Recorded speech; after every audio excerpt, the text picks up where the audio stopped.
All right, welcome to the Resonant State. We are back once again exploring the hidden corners of media and the hidden corners of the current state of geopolitical affairs. Joined once again by Mr. William Ramsey of William Ramsey Investigates, one of our top investigative, you could say, journalists, broadcasters. Mr. Sean McCann, said it right this time, You're from good. Wake to Dead, and this is also a joint Wake to Dead broadcast. And just before I pass the mic, I just wanted to go over in the past week since we did our last broadcast, right? So I got some different figures. Um, one article said 6 shootings in 36 hours. Okay, but we have a couple major ones of the Michigan Grand Blanc Township church attack, and I'm just gonna throw this out there. I'm not saying I know what this means, but just to say there's something odd in this article. Why? Just because of the Times. Watch the Times. So the police chief William Kane came in at 10:25 and 32 seconds and said, "quote We had officers on the ground at 10:25 and 57 seconds. He said the suspect was neutralized at 10:33:44 in the parking lot. Breitbart News identified the attacker as a 40-year-old Michigan man.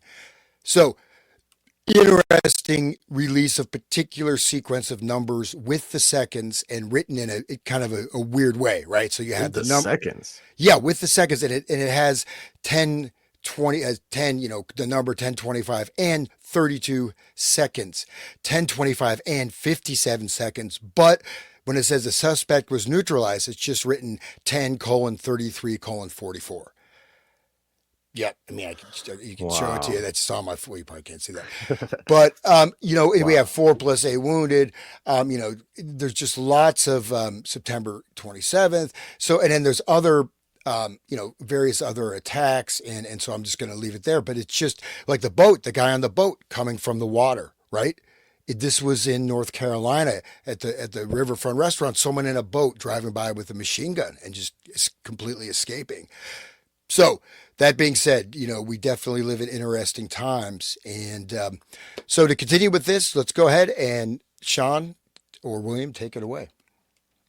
Uh, I just saying hello to my audience and thank you for listening. And it's always a pleasure to be swap casting with you, Hans. I'm glad that you're doing the Resonant State. And welcome, William, a good friend. We're very glad to have you here. And my audience loves your information. And these deep dives are fantastic. You just had recently a show with Tinfoil Hat, Sam Tripoli, and it was, I mean, you tried to put it all in, but is it like there's not enough time to, it's just so I love these, how we're able, this is part 5 here, and we're really getting into it, into the, the nitty-gritty of everything. And that's my favorite kind of podcast. So thank you, William. Thanks for having me. Great to be with you guys. I've had great responses from people. People have referenced our shows already. We've only done 4 parts, but like I said, I could do 30 hours. I did 90 minutes with Tripoli, and it just was like we've covered so much more than that. There's a lot there, and I think that the kind of template or the exemplar of Manchurian Candidate is very important as a timestamp, but also the information that's in there. And I'm finding out more and more as I do more shows. Like you guys have talked to Tom and Brett over at PsyOp Cinema. Brett actually went and checked the stuff that was taken from Manchurian Candidate, the book, put in the movie, and those academic articles were real. Like I didn't know that until I talked to those guys. I talked to them. I don't think that show's out yet, but so I'm learning as we go too. So I've learned components and pieces, and I think our last show, that episode 4, was really important too, to show that Condon, how keyed in Condon was, that he wrote that intro to Operation Mind Control, Bauert's book. So I recommend people, if they haven't heard that, go back and listen to that, because I think he was telling something really important. Like you or will be almost handicapped by not knowing these mind control techniques or these propaganda techniques or whatever. But even the mind control, and it goes to Esterbrook's, which we're trying to get to, like the 500-page document of Esterbrook's, but there's so much backstory there. And that's why I brought up Program Teal, the great Dave McGowan, Politics of Serial Murder, because his intro to this book, which one of you guys are going to read through. I think Hans elected to do it, but it's so important because he just got this distillation of these concepts. And if you even look at the front of this book, some of these guys have really crazy backgrounds, military backgrounds, Vietnam backgrounds. Just like off the top of my head, it's like Ramirez's brother was like in Vietnam, hardcore stuff. And Heidnik was definitely an MK Ultra victim. Like he was in LSD kind of things. Manson, we know, like it was involved, knew a lot of strange stuff. So he covers a lot of this book, and it's really just such an important book. People have tried to diminish the book, and they've failed. Like they've really failed. Like I think this book was published in 2007. So what's interesting though is that I think I'm gonna have an article hopefully done today for those guys, but that you find that these things, there's always these precursors, right? You have the Zodiac, you have the Rolling Stone song, right? I'm gonna knock down your plate glass window. Not talking about the Boston. Not one of those, right? This is about Richard Ramirez before Richard Ramirez was caught or even really had happened. But that's, the song is about Richard Ramirez. And so you see, and McGowan, there was a YouTube series, I think that's deleted, but McGowan really had, a very, really an excellent overview of so many of these killers, that many of whom were protected for a long time, right? They just couldn't catch him. Until they decided to pull the plug. And then they always let's offload 150 killings on, we haven't solved these cases. He did it. I mean, they don't even bother. They just said, it's done. And this happened several times also. And then George W. Bush pardons the guy and lets him out of prison. Right, Gacy, right? Oh, yeah, it was no, it wasn't Gacy, but this happened. It was Lucas. Yeah, exactly. This happened with Gacy. That's what they did with the Boston Lucas Strangler. The Boston Strangler, they just said he did it all. It's him, and move forward. Yeah. There's like 4 or 5 instances of that, right? The other one, the guy who's real handsome. He's one of the major. Ted Bundy. Ted Bundy, yeah. So same thing with Ted Bundy, and they would just say, literally just, there was like dozens of unsolved cases. Oh, Ted did it. Okay, Ted did it. I mean, even if it was like the flimsiest possible connection. You know what I mean? Like it's not physically possible for him to drive that far north to get to kill the other person. But yeah, they were just, I'm sorry, but go ahead. Okay, sorry. I just wanted to preface this before we talk. I mean, what is being described in this book, Program to Kill, is government SRA. It's like government-run satanic ritual abuse, trauma-based mind control run by the government to make super soldiers.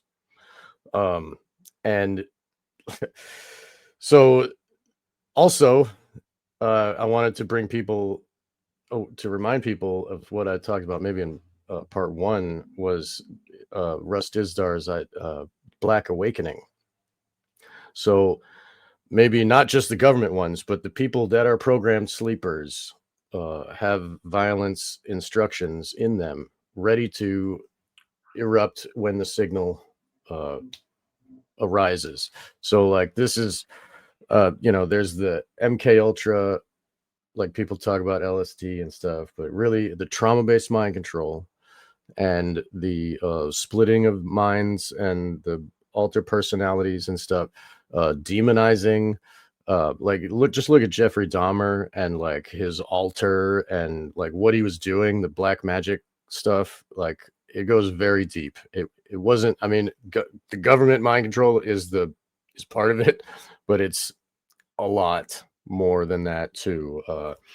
But the government does these things on purpose to create super soldiers, like make ultra violence and then set them loose on the battlefield. And it's like the battlefield is the testing ground where they can see what's possible. And you got the My Lai massacre, and you got all these and then the soldiers come home. They don't say a word. They don't want to talk about this stuff. Like tell their friends and family about how they had to murder babies and burn villages and stuff. So like that right there occults it, and it keeps that little bubble of science over there, and then they can take the learned pieces and apply it now in our day. This was Now it's like they have it down to a science, and we just need to be aware of that. So I just want to bring that up before we start. And thank you guys. Thank you, Hans, for reading this too. Yeah, and there was like hundreds, if not thousands, of My Lais. Like My Lai was just one. There were just massacres after massacres that never were reported. And just massive crimes against humanity there. That unspeakable stuff. And one thing just to mention, like when I opened with that, this is of course tied in with all these shootings. There was the one I had talked to you, Sean. I couldn't even find that on the web. Maybe I didn't search that hard, but the one at the Nassau Golf Course, right? That also, or maybe that was last week. But I haven't posted that yet, but the listeners will hear that. I'm sorry, everybody. Yeah. So all these things, but the one thing is that there's different types of scenarios. There's generating terror, but then there's a localized aspect. And the fact is that on one level, it would appear that the signals are just coming in hard and fast. You know what I mean? And people like the guy at the, well, I won't go too much in a tangent, but I'm saying like we are looking at certain of situational occurrences that are statistical anomalies, right? Is it possible to have this many things happen in this way that without some type of coordination? It doesn't seem like it.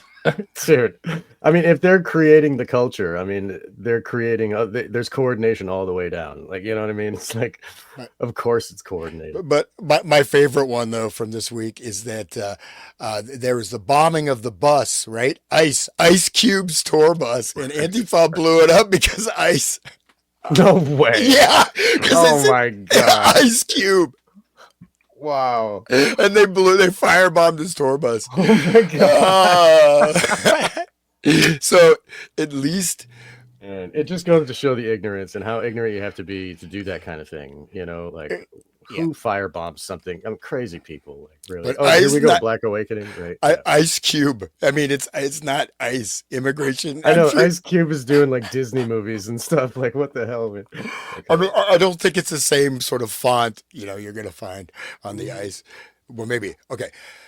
So this is Russ Dizdar's book, the cover of his book, The Black Awakening, Rise of the Satanic Super Soldiers and the Coming Chaos. He died of COVID suddenly. Supposedly, yeah. And his wife all of a sudden. I think that was actually the first time I had Jamie J on my show to talk about SRA. That was the first time I was like, okay, I got to talk about SRA on my show, really get deep into it. I have a signed copy of this book. He sent me a signed copy somewhere in my old libraries. Yeah, that guy's great. I think he was killed. I think he was killed by the government. Me too. He and his wife and Rob Skiba, like they were killed by they were executed by a weaponized hospital system. I don't think there's any question about it. Yeah, the Biden administration was super dark, bro. You want to talk about chaos and Black Awakening? Like get you into hospital and kill you. Like, yeah, look at know Cuomo. These pills are poisonous. Have some. Yeah. Have some. Run death is near. Like literally, Skiba's like, don't get me in the hospital, and don't give me any pills. And that's what they did. Put him on a breathing apparatus. He was gone. Young, healthy guy. So rest in peace, guys. Yeah, they can target you guys if you don't think you can be targeted, or they can find background out of you. You're very naive. They can just pull up your social security number, do background check. Figure if you're like a Christian, like these guys are pretty ardent Christians, and the Biden administration was anti-Christian. So like, why not just get rid of them? Like we'll just call it a medical accident. Well, it clears them out of the way for the next thing. They didn't want his voice to be going while the Black Awakening was actually happening. Absolutely, they wanted to get him out of the way, just like they got rid of the guy that made the PCR tests right before the Mullins Kerry Mullins. Yeah. And like, so just like they got rid of Kubrick right before 2001, I mean, if that happened, I don't know. But I mean, Dizdar was super keyed into the stuff we're covering right now. Yes. Well, he was speaking. He was on the ground multiples. though. Yeah. He wasn't just researching. I mean, he was traveling around the country, right? He was going to the heart of this stuff. He was trying to save children. I think he was where you guys were. Like he was from Hawaii. Yeah. Ohio, Pennsylvania. Yeah, exactly. Akron actually, which is like right near me. But yeah, like, and he would travel into Pennsylvania, and he would work with the police forces. He was a police chaplain. Yeah. And he would teach them about dark occultism and what to look for and how to spot it, and they would bring him in to speak with suspects of crimes that are demonized, and the demons would show up and start speaking fluent German, talking about the cult of the Black Flame and how they are gonna gather the armies of the world to fight Jesus, like when the apocalypse comes, and but basically it's the creation of the one world order by making chaos all over the planet, and then having one person to be able to squash that chaos, and then that will be the new king, and everybody will be like, yay, we love you, just like what Machiavelli would say like a long time ago, or what the guy who started the Illuminati in 1776. Adam Weishaupt. Weishaupt, right? Yeah, you got to make them want you to be the leader. You can't just fight and kill the leader and become leader.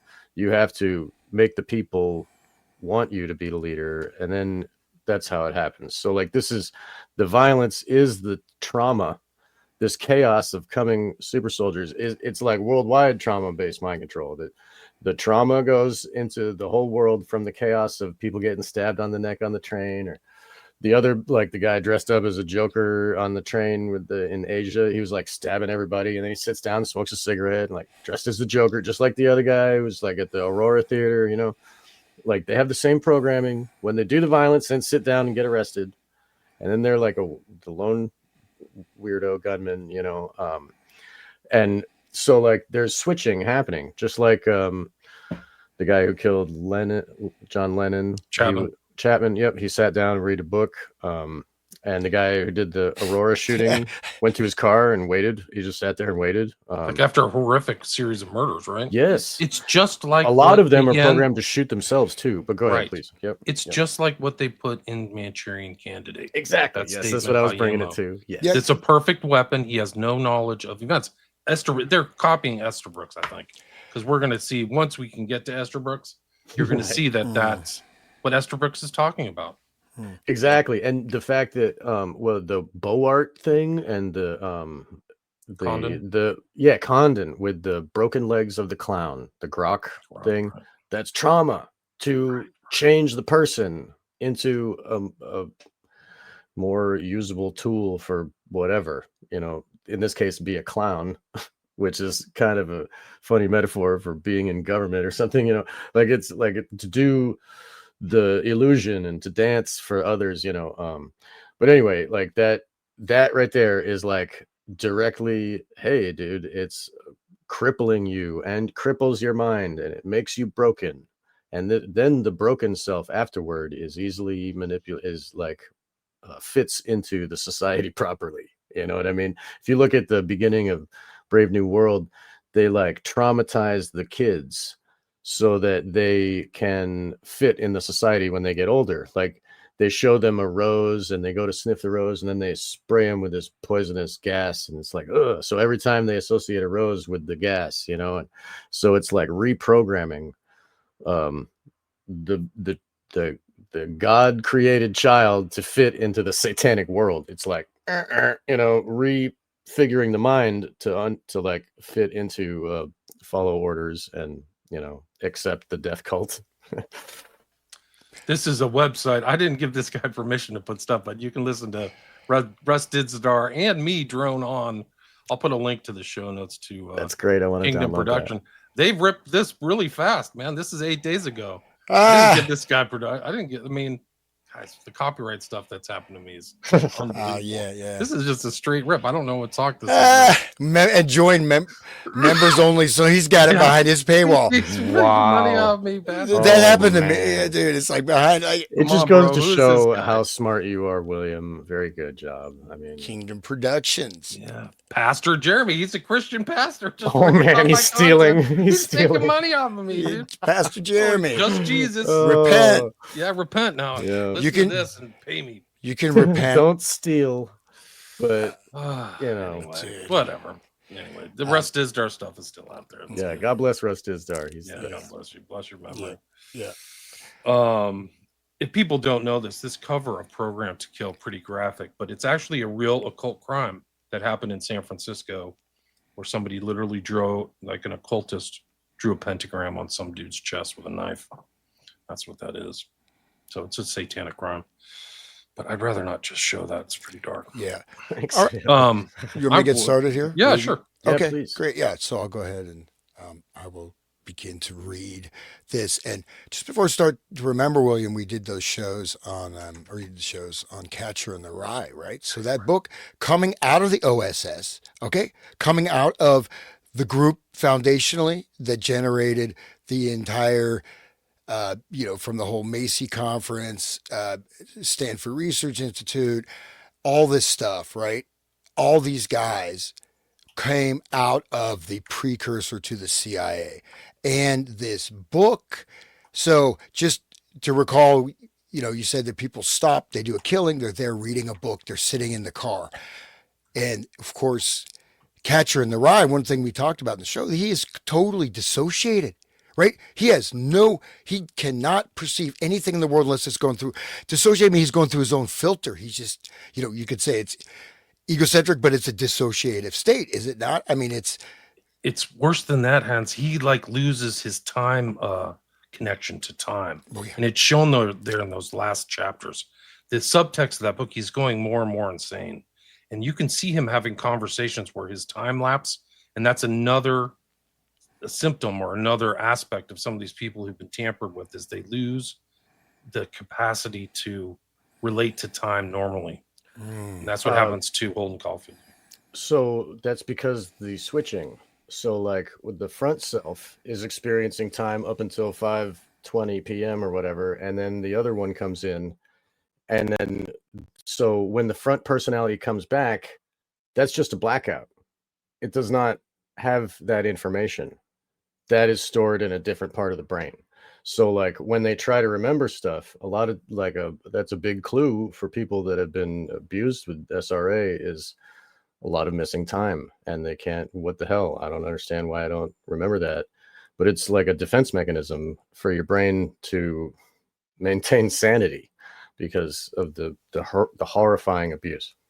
That's certainly part of it, but another part is that there is a world, this mental space, or you could say that's taken outside of time, right? So this sort of traumatic programming garden, or these loops, right? Holden Caulfield talking about the geese, things like that. So this shows he's circling around. He's like, there's that great book on mind control, movie, right? Kids movie, I Am the Cheese. You guys familiar with that? Oh my gosh. I saw this when I was in school. So this I Am the Cheese is deep. This kid is living in this village, biking around in a circle, meeting different people. He's under mind control. It turns out that his father was probably assassinated, and he's put here and just riding his bicycle. And it's a kid's book. He's riding his bicycle around this thing, and it's total MK stuff. Okay. And it's like, but that's another level of that, not just the missing time, but being in the cybernetic loop. So look at this kid. Think about a cheese is in a mousetrap. So like that's the honeypot of the pedos, is that kid right there. Like, if just think about the Rainbow Room and the Glass Room, and where they do the Epstein, where they do the filming, maybe that kid is like going around being the local hooker boy, I don't know. I'm sorry. I got a sick mind, I guess. I've been way too into this shit for a while.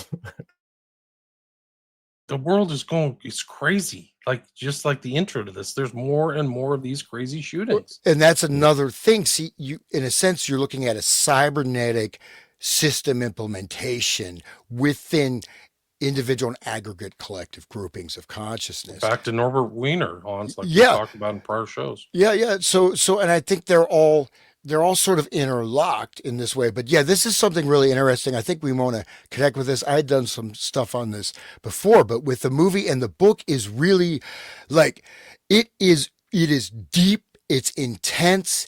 It is exactly, like that state of being in this conditioned reflex.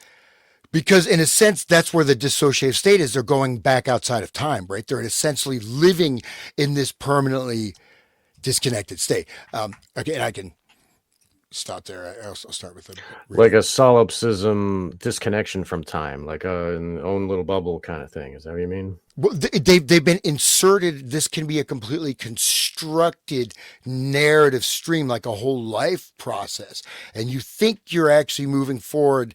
And so one level you can say the psychological, right? That space you think you're moving forward, you're still just going around in this cycling, right? In this thing, because in a sense, and this is also how you're able to threaten that space can create cognitive dissonance, whatever. And again, it's going to be mostly unconscious, but yeah, definitely Right. look into that. Programmed to be in the cul-de-sac and keep spinning around in It's this a narrative. timelessness. It's Right. so this is I've seen this people saying my neighbor has a sign, live the best story you can. We got to change our story. I've been talking about this since my PhD dissertation. Narrative structuring of reality. It is the narrative structuring of consciousness, and is this formulation that creates what actually is entered into your mind as you perceive consciously. This is the filter. This can be changed, of course, but this is your narrative structure, in a sense, will filter your reality. Okay, and it will filter it in that you won't even see or hear certain things, because it is blocked out of consciousness because it's considered not to be important, or it's whatever. It's amazing how that we can be programmed like that. It's holy crap. Dude. We're in like the most intense like mind control thing in world history, like the humanity, Americans in particular. Like, yeah, after that worldwide thing Yeah. that happened 4 years ago, like holy crap. They unleashed like hell. Like it really goes back to King Charles III and all of his aristocratic cronies, but like they unleashed it on the earth, and it was just like, we talked about King Charles and his painting there with the blood, the monarch and the sword. Yeah, the He's holding a monarch, sword, and the demons behind him. And yeah, dude, the blood just right there, that deep red blood. It's just like the whole thing is covered in blood, and it's just, and he's there proud, standing in all the blood. Like, what is that really talking about? Like, he's there for the culling. He's, you know what I mean? Like, he's in charge of the culling. Yeah. And then after him will be the next one who will be in charge of the rebuilding of the new, with his kid there. His picture, in the picture of his kid, he's like holding up a goat with the rear foot, like holding up the rear foot of a goat. Like, dude, what is that, dark. dude? You know what I mean? Super like, dark, and the magic circle Twyman and all that stuff with him. Yeah, dude. Yeah, ties into Eyes Wide Shut. Yes, that too. Yeah. Friends with pedophile, like stone cold, like necrophiliac, like freaking Savile could come and go Buckingham Palace as he wished. You could just there's videos of him just like la-di-da, I'm just gonna go visit. He talks about it on the program, the late night talk show. He was talking about, oh yeah, I smuggled a kid into the palace there. But the thing was that he had all these gaffes where he said, oh, she's looking pretty good. I like to see. Like, there's one of the creepiest things. He's on the show, and he's wearing all of these glass eyes. So he's got all these necklaces. These are all eyes he stole from corpses. He had the same eyeball ring that Alex DeLarge wears in the thing on his wrist. Clockwork Orange. Yeah. Right. Clockwork Orange is very important too. Anthony Burgess is central. The Clockwork Orange is, in a sense, what I'm talking about.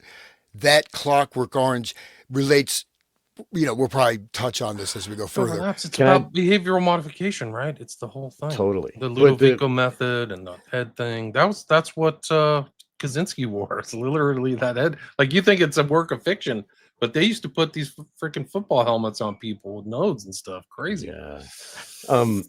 The beginning of Full Metal Jacket says it all. Not Full Metal Jacket. The Clockwork Orange says everything.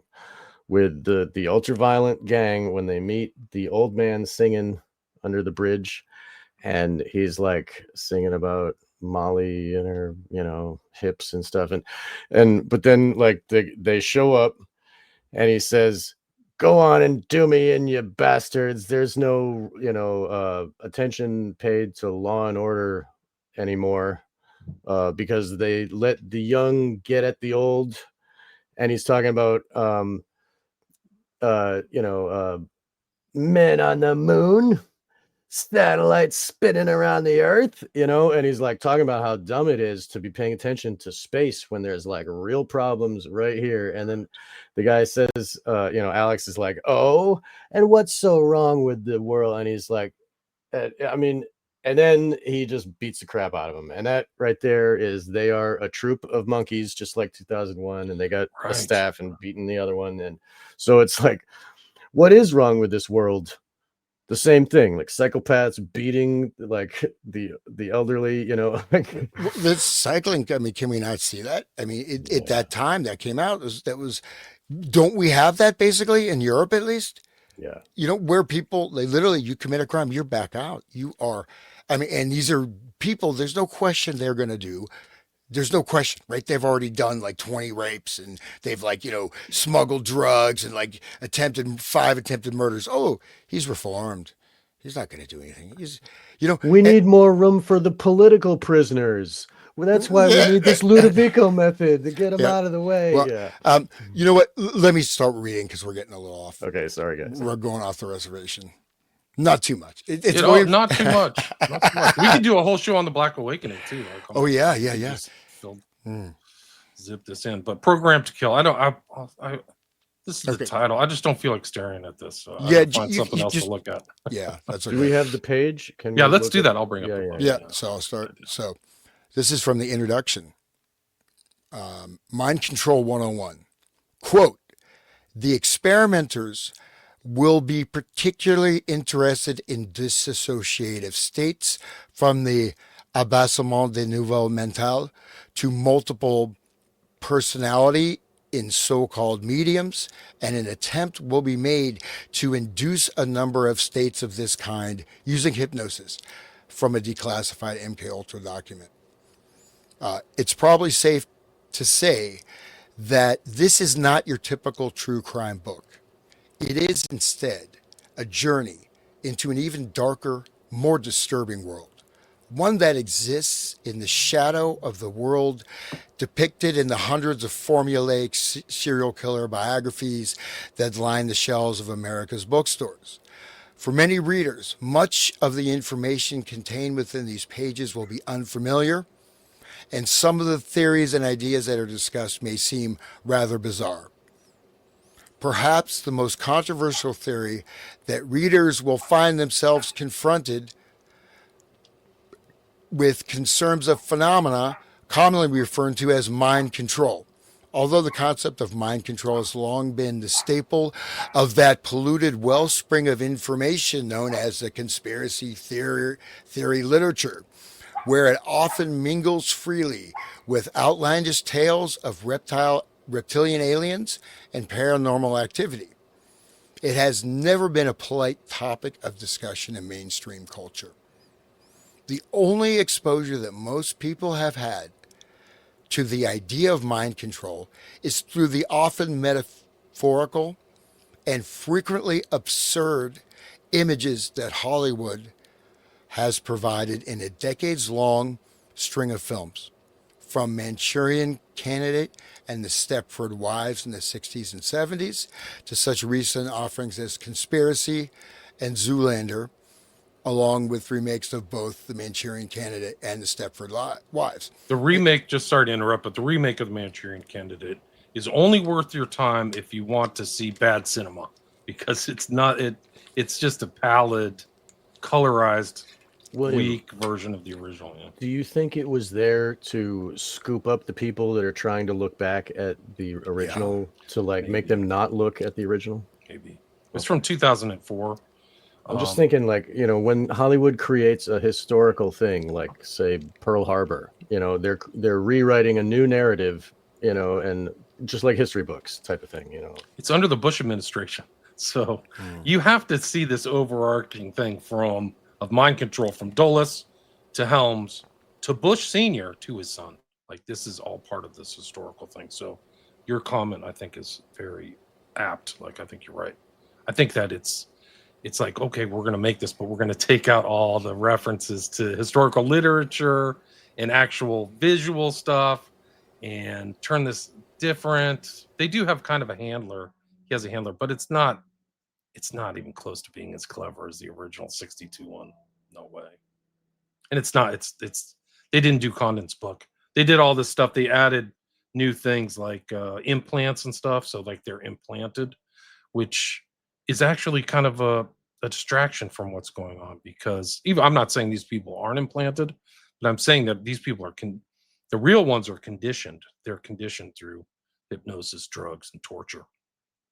So it's kind of like a distraction. So yeah, I think you're right. Well, While we're it is important to understand is that like the research on. I think the AI is going crazy or whatever. Might enhance my appearance. No, but basically the use of like a frequency range stuff was the research was ongoing. It's not like they just, they were doing studies on that in the 40s and 50s. You know what I mean? There was now the maybe the technology wasn't as as good, but just with the direct frequency or other types of things, right? Of stimulus they have effects. they have sound weapons for crowd control that makes you puke. The police have that ability now. They just used it in Serbia. They used something. You See? literally can see the crowd just split, like Wow. the splitting of the Red Sea or something. Yeah, Let me see if I can find that video. It's incredible. real quick, while we're talking about movies and we're talking about Program to Kill, I just wanted to bring up Jacob's Ladder. That whole thing of like, is it real reality? Is it in his mind? What is he experiencing? Are they demons? Like that whole thing. And the government experiments with not normal LSD. It was like BZ, which was like a real type of LSD to create like mood changes and like turn them ultra violent.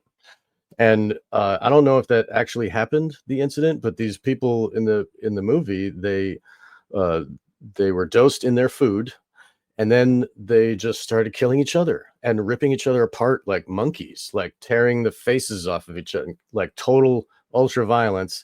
And then the government was just like, oh, they were killed in some operation. Whoops. And then one guy supposedly survived or whatever, and he's experiencing and he's trying to figure out what happened to my brain. Jacob's Ladder is very insightful for people that are diving into this type of research.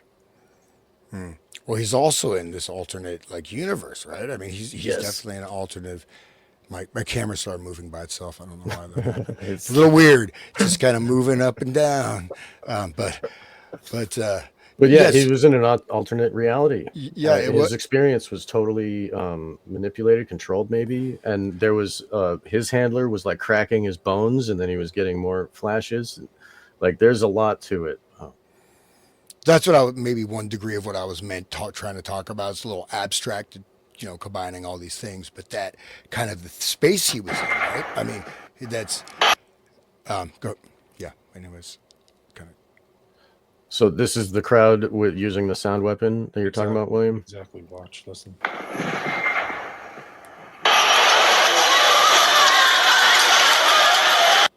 They shot it right down the center of the street. Wow.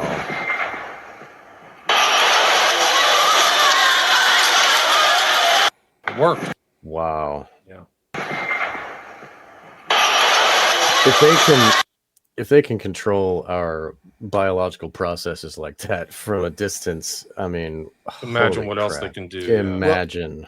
Well, they're not necessarily. This is not necessarily a control mechanism as an offensive mechanism. Right? I'm just saying, like, it makes you feel like you want to puke. It's like controlling your body so that you will involuntarily regurgitate. You know what I mean? And to avoid that, people move. So well, that's what no, I'm saying. well, it's operating directly on the, it's operating on the brainstem and on the brain itself and on the whole frequency, and also Exactly. the body too. But so that, Yes. that's what I mean. But it's so there's a lot, but there's ranges of things that can have impacts and influence, and they can seem to be very, relatively speaking, subtle, right? What I'm saying, but you can create a state of anger, right? We were just talking about that BZ. That's another thing. You can generate a state of irritation, a state of little bit, doesn't have to, depending on the level that people are at, right? Someone like me, it's not going to affect me because I'm completely calm all the time. But Right, you're hiding in your bathtub, right? no, man, I'm just kidding. no, well, no. What I'm saying is that I've noticed this, right? I mean, I've noticed it very graphically, actually. And then, of course, people are rude, and then the tendency, like kind of, you know, there's a tendency to react like, "Hey, what are you saying? Whatever. Let's talk Right. back. Come on." There And was to the cashier. What I'm saying is like you get into it, and it builds up. Right. But there can be an initial trigger, can be a frequency just like you saw, but at a much lower gradient.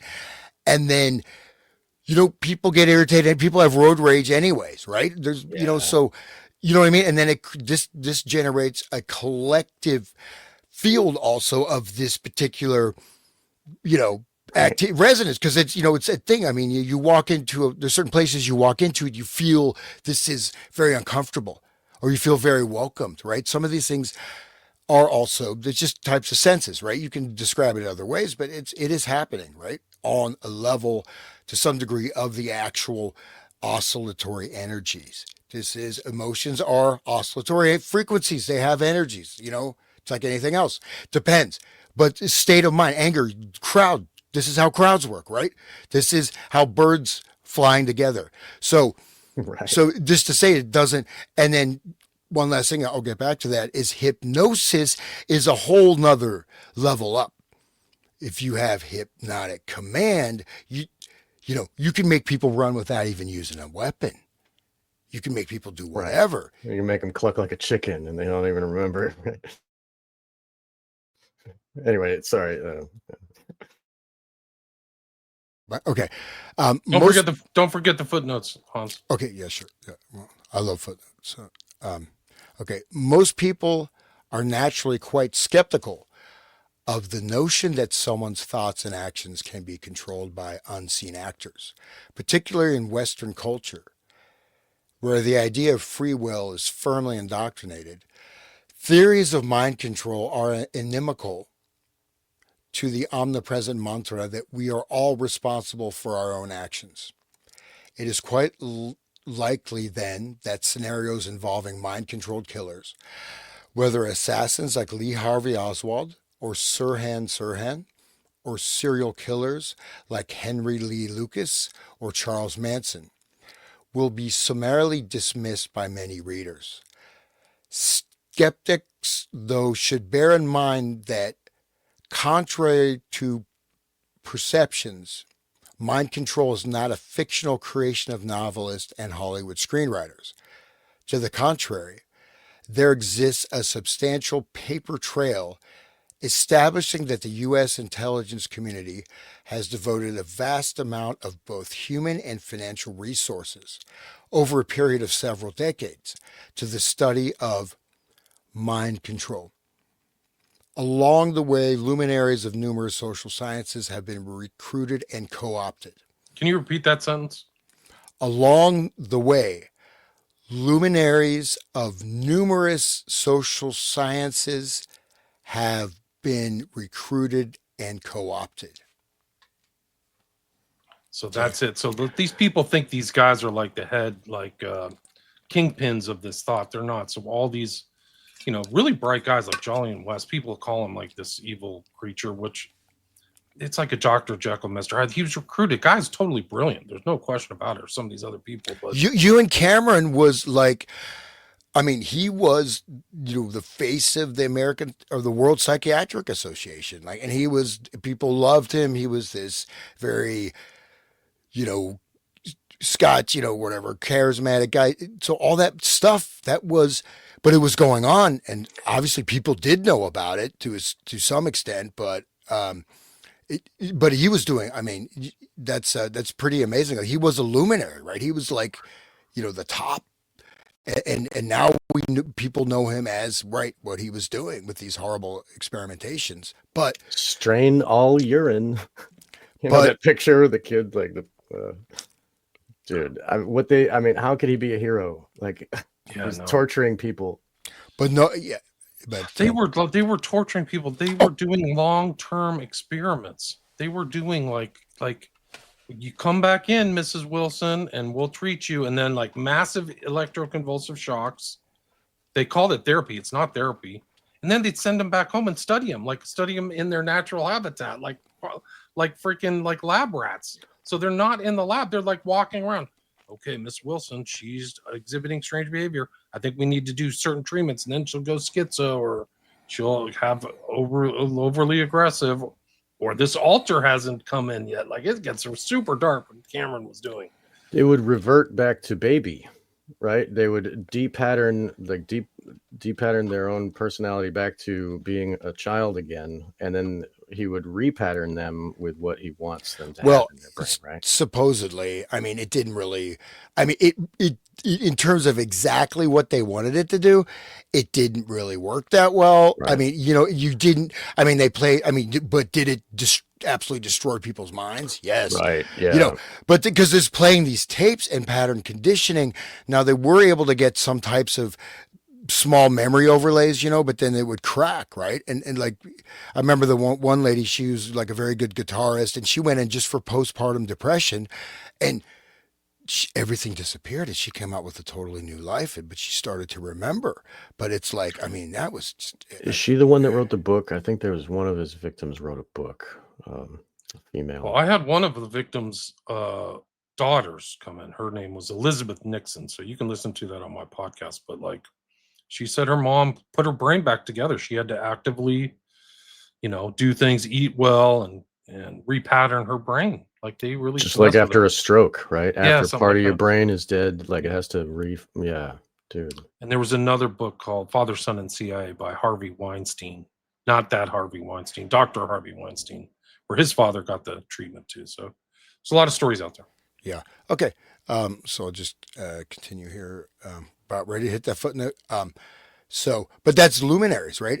And social science. This is also very, very important, right? Social. We don't really think about what social science. This is a whole field with many, many, subsections. So it's important to remember that we think about all this high tech research and this and that, but a lot of the real sort of understanding stuff was coming from the social science field. Certain social science. But anyways, continuing, detailing all the techniques and procedures that have received attention from the Central Intelligence Agency and its brethren is unfortunately well beyond the scope of this book. Footnote 2, all the following books focus directly or indirectly on CIA's sponsored mind control research, Jose M. Delgado's Physical Control of the Mind, Harper and Row, 1969. Donald Bain, The Control of Candy Jones, Playboy Press, 1976. Walter Boert, Operation Mind Control, Dell Publishing, 1978. Peter Watson, War on the Mind, Hutchinson, 1978. Peter Schrag, Mind Control, Pantheon, 1978. John Marks, The Search for the Manchurian Candidate, Times Books, 1979. Martin Lee and Bruce Shalin, Acid Dreams, Grove Press, 1985. And Gordon Thomas, Journey into Madness, 1989. All these titles contain pieces of the puzzle, but all containing varying amounts of disinformation, as do more recent titles. That's great right there. Holy crap. All of those books are so important. Yeah, they really But are. also varying amounts of disinformation. That's interesting. Little side note. Do you want me to just finish this page, or you guys want? It goes into. I'll just keep going. Okay. Please, thank you. Okay. It is possible, however, to provide a rough sketch of what mind control really is. A sketch that will, it is hoped, help demystify a phenomena that is not, as it turns out, nearly so esoteric as it may first appear to be.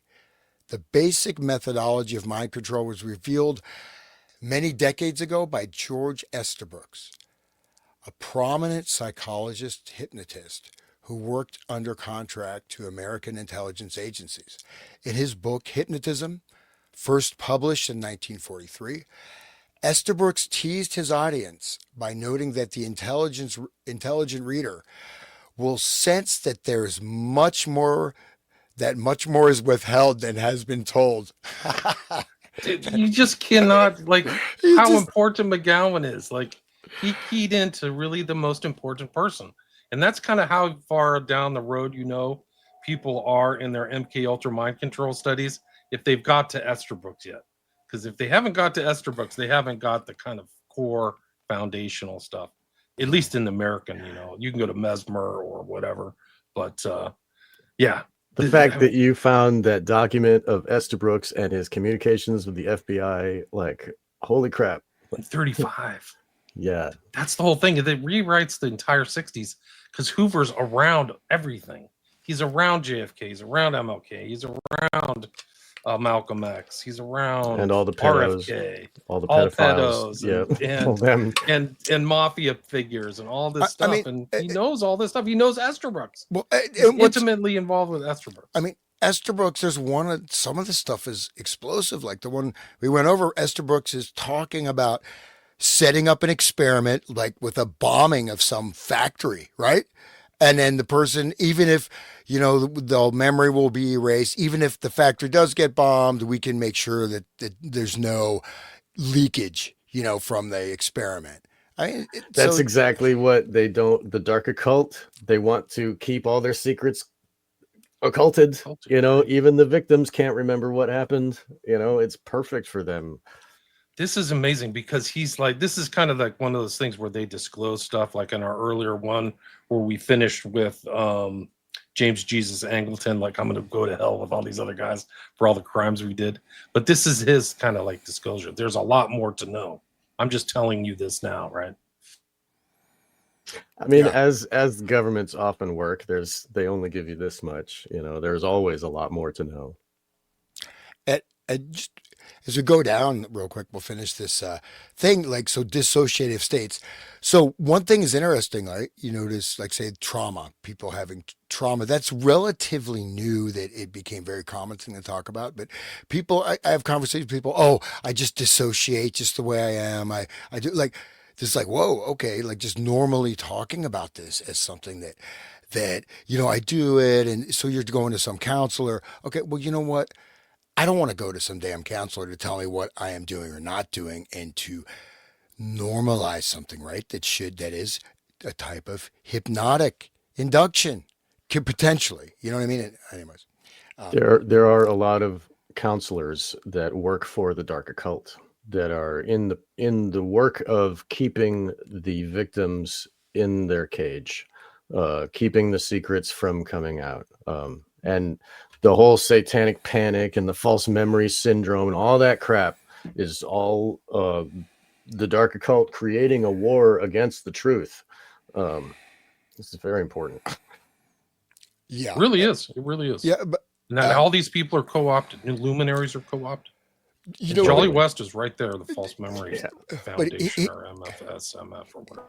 Here's the thing: a dissociative state is not necessarily bad, right? There's types of things, but then what do these words specifically mean? And then, but the thing is that this means that this is very crucial, I think, is to realize that as soon as you recognize you're in a dissociative state, you can change it, right? Oh, I'm not. Okay, I'm right here. Oh my God! Wait, who am I talking to? Oh, no. Okay. To see the cage, like when you see the mind control, all of a sudden it doesn't affect your subconscious. Your conscious mind gets a hold of it and can be like figured out and really look at it. You know what I'm saying? Like, if we continue to agree with the lie that is, the veil put over us, then our mind will continue to accept the lie, and the cognitive dissonance will be maintained within, and that signal of like what the news gives us in the TV and the all of the movies and crap, it will maintain our blindness to truth. And once we recognize, like, people like us speaking it out, like giving others that are listening and their conscious mind the handles to really hold on to this and figure out what's going on. Like, I mean, the whole idea of like Netflix and chill, it's like, oh, put yourself in don't even listen, be engaged in sexual encounter and have that programming going in while you're feeling the feelings. You know what I mean? And then when I watch Netflix, I see that the movies are built for that. The things that they say, and there's certain moments when, okay, this is when the effing happens. And, it's really interesting how they build it to be put in the subconscious, because people aren't watching these movies. They crank out these crap, like, Well, you you know know what I what? mean?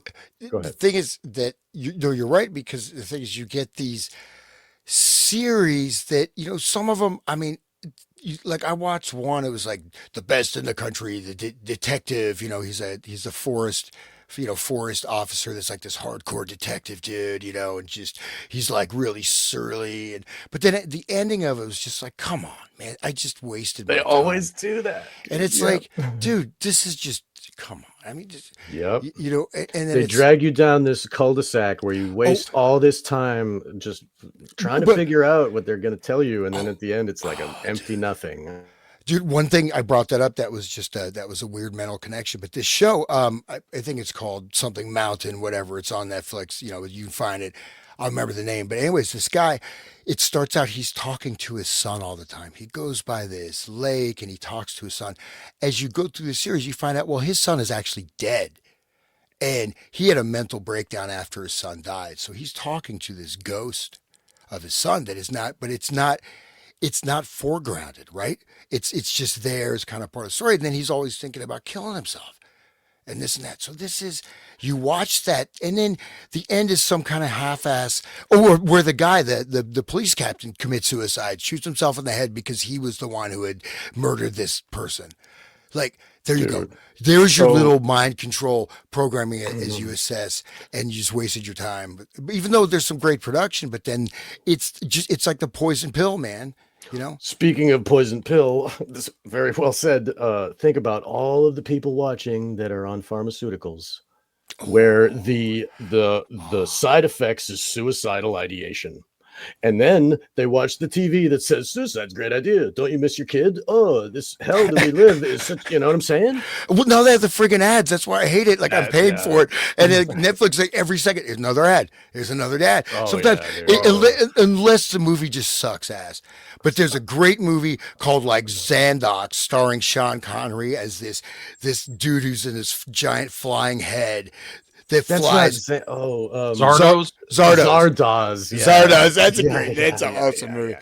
But no, uh, what I'm saying though is that this, like with these pharmaceutical ads, let's add this as a factor, right? Think about that, yeah, because these ads, like, oh, now, since I got, I got whatever skin condition, I'm feeling shy, my life shut down. Now I'm feeling great, and I'm Right. meeting all my friends. It says side effects include paranoia, delusionary thoughts, extreme violence, Yeah. lost. Homicidal ideation. Like, whoa, dude. It's like, holy And then crap. it's like do celebrate life again. Celebrate it. Yeah, It's like, dude. so Whoa. how dissociated you have to be not to catch those freaking warnings, but people Right. don't, obviously, or else they wouldn't run the ads. But Yeah. it gives it double power because the person is deliberately, blocking that out. It's going subconscious, and they know Right. exactly what that shit is going to do to them. Yeah, how can you not? But it's And it's not going like built with, like, the Prozac is made with like mostly fluoride. The Yeah, it's molecule fluoride. is fluoride. It's the same shit they've been doing since, the World War II. Before that, with the in Russia, with the, like, it is mind control. They knew about pharmaceutical mind control way back then, and they're continuing. Okay, they can't give us fluoride in the water anymore because these, the truth is coming out. Well, that's okay. We'll just convince them to eat it themselves via Prozac, and They'll be in a fugue state. That's the whole thing. There's no highs and lows. You're just right. in like a Yeah. easily more hypnotizable state. Hey, Well- give them some mind control drugs and sit them in front of a TV and blink at them for like but the blink rate's like do do do do. well, no, but I mean, there is the blinking thing. between ads and stuff. You're just like done. Man. So we Crazy. can be, of course, The compassionate. Ludovico method, right? Yeah, I don't know why people watch TV, Well, man. people I was are- watching a football game yesterday, and I was like, "This is half ads, and they're just flashing lights. It's just totally crazy." Yeah. Wow. Mind control. This photic driving is the first thing that was studied was strobic effects. Okay, so like Brian Grissom, the Dream Machine, that was just based on this other research on using, again, photic driving. the first research was with flashing lights, right? Different patterns, different rhythms of light, and being able to directly trigger, right? It's the optical cortex with the light. It has these, what I mean. So this was the initial thing. Um, Okay, Alex Gray promotes a thing where you sit under it and it shines lights at you, blinking lights, and it induces a DMT-like state where there's no drugs, but the well, light creates that in your brain. I mean, I built a dream machine, right? I built Of that. course you did. But you know what you do?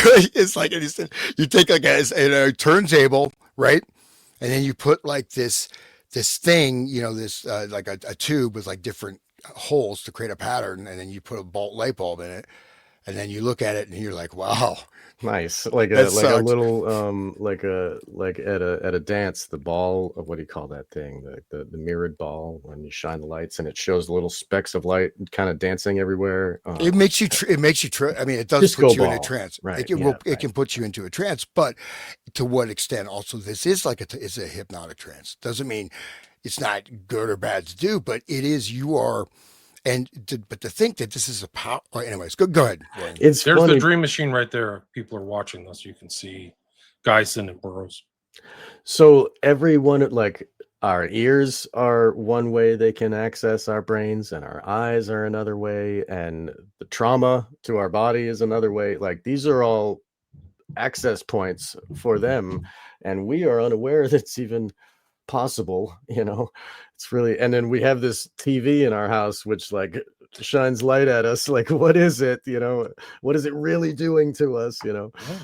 That's how people end their day with some programming. Go sit But down. Like, it's a science fiction like but dystopia that people aren't even aware of. But TV really is extremely highly irritating and basically sucks now. I mean, really, it's like I agreed. I mean, it is. It's like work. Like I think, okay, I'm gonna relax. I'm gonna try to find a movie to watch that doesn't. It's just not garbage. Yeah, And it's just like It's hard. you're not gonna. it's And I've then, got a then you few got. I've got a few suggestions for you. Talk to me But on the emails. but dude, almost all the. But here's important to stress: almost all the ads on Netflix are pharmaceuticals. At least whatever I'm watching, it's. And these are like these are like some of them are like 2 minutes and 40 seconds. And these are like infomercials practically. Yeah, you can't skip. Like YouTube does these, like you can't get away from it. Like you have to click it off in order to not have that programming go in. Like it's really bad, but they hijack your The eyes. guy's the nephew of the guy who wrote the book Propaganda, right? Oh, right. The guy who started Yeah. Netflix is the Netflix is nephew Bernays' of nephew. Bernays. Yeah. Yeah. So, Right. Crazy. okay, It just makes sense. It all makes sense. Like there's no, oh, that's weird. Like if you really ever look into everything always makes sense. And it always comes down to controlling people. Control and mind control. Yes. okay. Dude, they just bought TikTok so they could just zap people with whatever. Like, Oh, right. they're gonna mind control whatever. Who knows what's going on with TikTok now? Dude. Ugh. Look at what with the Tide Pods and the challenges that the kids do. Oh yeah, Dude, they see like there's like, and it comes into their feed. They don't choose it. It just shows up. And there's like videos of teenagers laughing, ha ha ha. And then there's 3 of them on the video, and the 2 outside jump, or the 2 on either side. There's like 3 in a row, and the 2 on the right and left jump, and then they land, and then the one in the middle jumps, and then the ones on the outside kick his legs out, and his head hits the ground. Kids are like, they're brain dead because of this TikTok challenge. There's another one where, cover yourself in lighter fluid and light yourself on fire. It's not just Tide Pods. It's a whole array. There's like 100 of them, more of like, are you daring enough to do this on camera? And that goes right back to the same shit. 764, like what BX was talking about with William. Like these people, these satanic individuals are convincing children to cut themselves, harm themselves on camera. And then they take that video and they trade it with their friend psychopaths. Like, look at what I made this one do. Like, I made her carve my name into her belly. And just to, dude, the sick levels. Holy, I'm sorry, guys. It's gross, but still like, whoa. Yeah. I didn't know that, and I kind of wish I didn't, but I do know. Sorry, man. No, it's no. I mean, it's important. I mean, I mean, the kids see the people laughing and they're like, "Ha, that's funny. I but guess I'll try that." And then it happens. anyways, we're just this is important the way he's going to define a dissociative state. So I'll just continue this and then probably dive in. Um, so I'll read that again. Esther Brooks teased his audience by noting that the intelligent reader will sense that much more is withheld than has been told. Well, while this was undoubtedly an accurate assessment, Esther Brooks nevertheless did reveal enough to allow an informed reader to construct a reasonably accurate picture of the fundamentals of mind control. The degree to which any given person is susceptible to mind control is a direct function of that person's susceptibility to what are known as dissociative states. According to the psychiatric community, dissociative states or dissociative disorders include amnesia, fugue state, and what used to be called multiple personality disorder, but is now generally referred to as dissociative identity disorder. This is interesting, right? That shift, anyways. All of these terms describe the same basic phenomena. A person who is seemingly in control of his or her actions over a given time period is unable at a later date to recall or account for those actions. Do you want me to keep going? 1 second. The ability of the children. So they seek out. He's saying that the mind controllers seek out people that are more susceptible to dissociation. But remember, dissociation, like people, this is a misuse. People say, "Oh, I'm dissociating." No, what you're doing is you're spacing out, right? You're spacing out. You're Right. like, but that's 1 degree though. That's a degree, but this is, as maybe the actual definition is where you just have, as William said, very important, right? Lost time, lost, Right. whole lost chunks. Is that? Would you agree with that, William? Or 100%. Yeah, totally agree. I just wanted to say that the SRA programmers, like the dissociation from the victim is so intense, and that's the perfect dissociation that they get from people like Alice and Eyes Wide Shut or whatever, Perfect Slave, and that right there epigenetically programs her genetics to make a baby that is more apt to dissociate. It is it's a survival mechanism of our genetics to, like, there's fight, flight, or freeze, right? That's how you save yourself. And so freeze is the one they want. And so freeze allows them to do what they want with your body or whatever. So like if you're getting attacked by a bear, if you try to fight back, it will really kill you hard. But if you act like you're dead, the bear gets disinterested, okay, and you don't get wounded as much. So it is a way of survival for your body to freeze, so that can be programmed into the offspring of the monarch programmed mother. And so that's why they take the children of the monarch programmed women and they breed them for this purpose, to have babies that will grow up that are immediately already programmed by their genetics to easily dissociate, because that is a genetic trait that can be triggered through epigenetics. Wow. So that, I mean, if you it narrows down their pool. They don't have to look through the whole everybody and see who's dissociative. They've already got a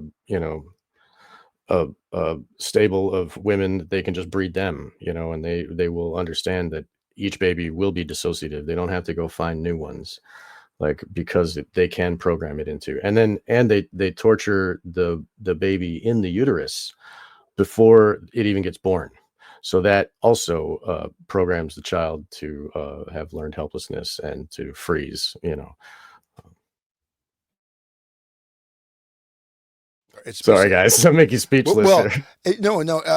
We'll just go to the next paragraph, but this will tie in directly because actually, what that in an extreme sense is just you have the startle reflex going all the time, right? So that's a that's a reflex, and that can be if that's not if that's going a lot, right? It's going to be happening in your body. Maybe you're not even aware of it. That's it.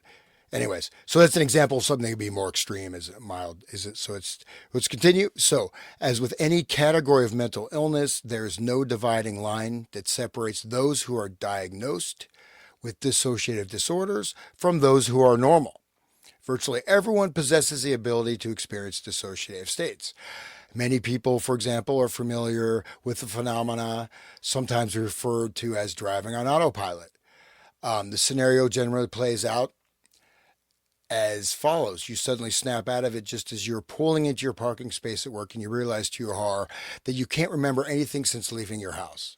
If this has happened to you, then you have experienced being in a dissociative state. In essence, you drove to work while in a fugue state and you later had amnesia.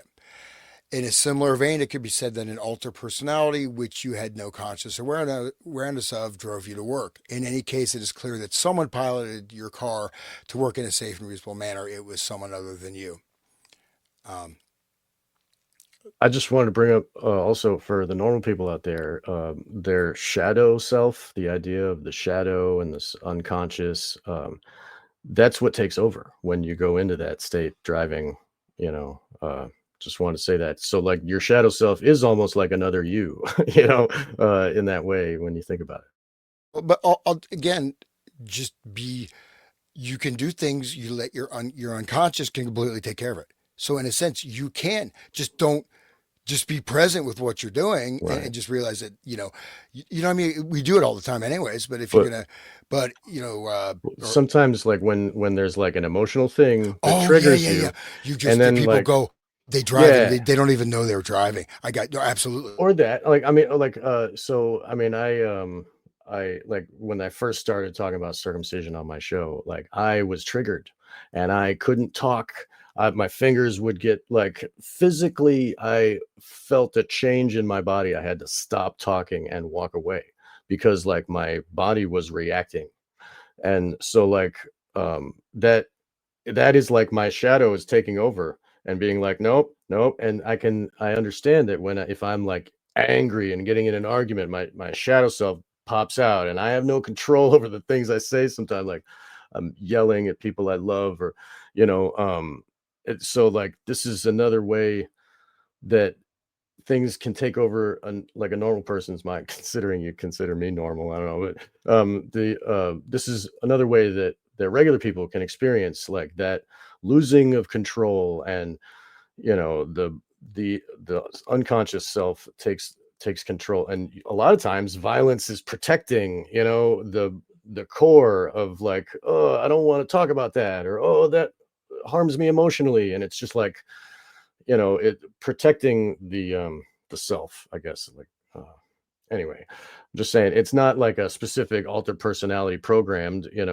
but it is like a mild form of the reaction that a normal human brain has. Well, no, yeah, but you can see that with people say, people always say like, someone drinks and then their personality changes to become this total, and that's like experiencing an. I mean, it is like an alter. It's not, it's not. It's still the same person. It's not that extent, but it is like they go into a different Right.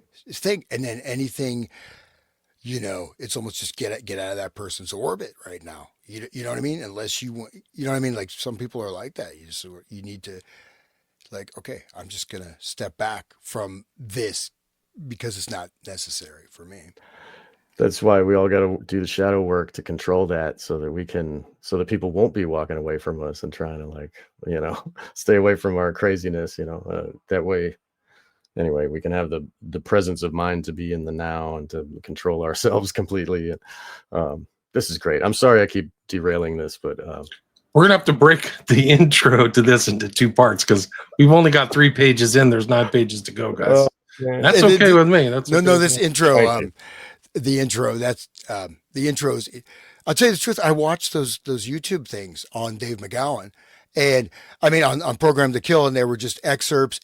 Looking at this book, this is the first time I actually looked at the actual book. It's quite comprehensive. He did a huge amount of research on this, which I really wasn't aware of in terms of this stuff. Right? I mean, This is like his primary book. The Hollywood one is just sidereal to this. I think. I think you're right. I agree with you. Yeah, I think that's because when I looked at that stuff, and I didn't realize this was so. It's very talented. All right, It'll be in the top 10 most important parapolitical books ever written, up there with Operation Mind Control and Search for the Manchurian Candidate. To me, there's no question. Should be in everybody's top 10. Yeah, so I'm very glad that you brought it today, William. I thought we were going to talk about the Estabrooks. This is great. I'm glad we're doing this is like a primer. So it's like yes, it's totally. priming for the Estabrooks. Like, if we looked at Estabrooks alone, they may not understand where he's coming from. Estabrooks it's unraveling. He's unraveling what he knows to Hoover, and so that's important. But this is like, here you go. This is a guy who's aggregated this and made it understandable. And also before that, I don't think he didn't have access to those documents, right? That Estabrooks thing was not released, right, until like 2017. Recently. Yeah, right? 17. So, and so like we were joking, like I was thinking of the show, and Sean's like the guy like has his Cheetos on his fingers and doing stuff like it's the key document, man. This 500-page document is just absolutely incredible. I've said it before. I'll just keep saying it again. I just want to tell the listeners, if they are interested in downloading the document, they can go to my Odyssey channel, odyssey.com. Wake the Dead :9, I think is the. But anyway, when you will find a post there where you can download the document for free, just click download. So for everybody.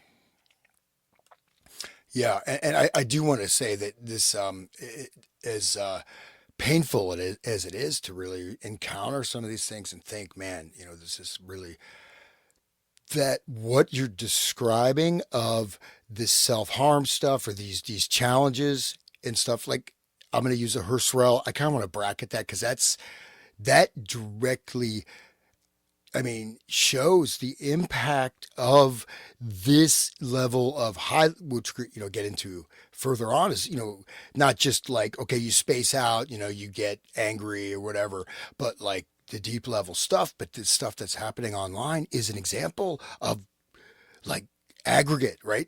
Grouping, psychological groupings. I mean, lots of people that are going into these, you have to be very extremely, out of it to do this stuff. You can't, how could it, you cannot, you're repressing your basic survival instincts.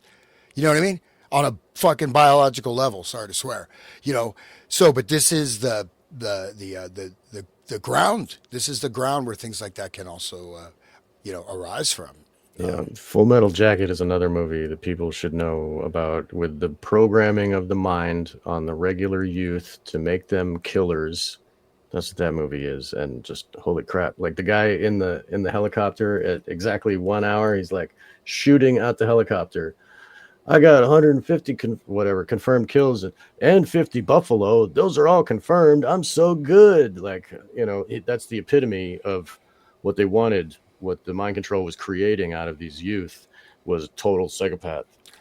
That's why there's boot camp. People may not know, they put people in World War I, and they found out some of the guys would go to the front and not shoot. So they studied, why are they going to the front and not shooting? And they weren't primed to kill yet. So that's why there's boot camp, is to totally dehumanize them and turn them into killers. Yeah. Right. And it starts with Mickey Mouse, and they all sing the Mickey Mouse Club song, the programming from the TV. And sorry, but anyway, it's all programming, the whole thing. Well, think about all those shows. Like, I mean, this is where, like, if you go back to when you were a little kid, right? Whatever, like little kids, like Barney the dinosaur, the purple dinosaur dude. Yeah.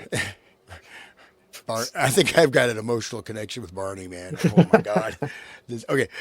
But no, this is, these are impacts and influences. And I'll go ahead and we get, if you don't mind, I'll just read these next two paragraphs. I think it'll exactly tie into what both of you just mentioned. So, just continuing, many people are also familiar with another common example of a dissociated state. You are deep in thought, oblivious to everything around you, possibly working on the solution to one of the world's great mysteries, when suddenly your silent meditation is interrupted, perhaps by an unexpected noise or by someone calling your name or tapping your shoulder. As you snap out of it, you suddenly realize, much to your dismay, that you cannot remember what it was that you were so deep in thought about just moments before. It kind of reminds me of being married. No, I'm just kidding. If you ever had a similar experience, or if you are familiar with the dreamlike state that some people attain just before falling asleep or while engrossed in a book or television program, then you have experienced being in a dissociative state of consciousness. Well, the ability to dissociate is likely universal or nearly so. Some people are clearly more susceptible to dissociative states than are others. There's little question that someone's innate ability to dissociate can be greatly enhanced, although not necessarily by ethical means. The most severe of the dissociative disorders, MPD, DID, is in almost all cases created by psychological trauma so severe that the traumatic episode or episodes cannot be integrated into the experience of the core personality. By far the most common cause of MPD is early childhood trauma, usually but not always resulting from the horrific abuse by a parent or other adult guardian. Dr. Frank Putnam noted in 1989 that he was struck by the quality of extreme sadism that is reported by most MPD victims. Many multiples have told me of being sexually abused by groups of people, of being forced into prostitution by family members, or being offered as sexual enticement to their mother's boyfriends. After one has worked with a number of MPD patients, it becomes obvious that severe, sustained, and repetitive child abuse is a major element in the creation of MPD. End quote. Dr. Deidre Barrett, writing in 2001 for Psychology Today, offered a similar observation. Quote, dissociators have the following traits in common.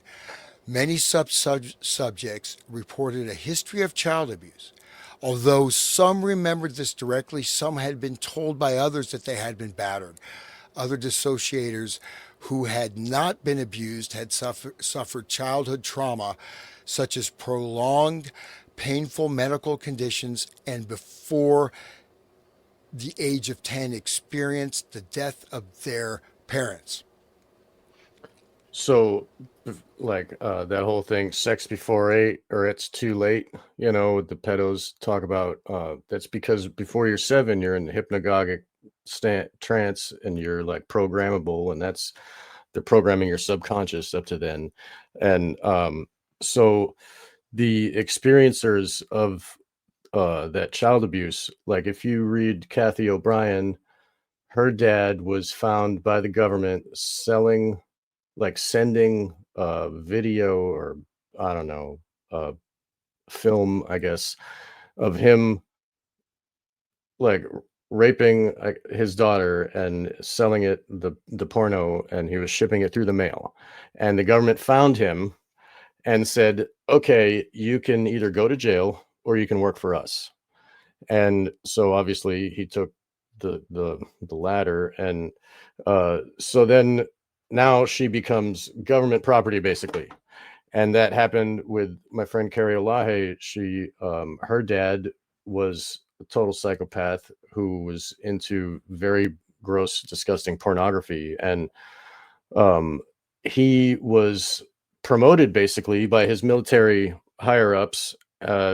And by giving his child, it's allowing for the promotion, So this is another way that they find dissociative youths, is by it's a big trap. The government just takes all the pedos. Look at Denny Hastert was abusing kid. He was like for decades, like half a century. They found him at a school, and he was like abusing. He was the gym teacher, the wrestling coach, right? Wrestling, so he was like rolling around with dudes. God, Let's make you Speaker of the House, Wonder Bush. Great. Yeah, right. We got a job for you. Yeah, I got a great job. You get paid. Just like at the end of money under the table, some boys too. Right. Like you're golden. And then like now, once he is totally blackmailed, then they can tell him anything, and he says, "Okay, boss," and that's the government, But really, that the way that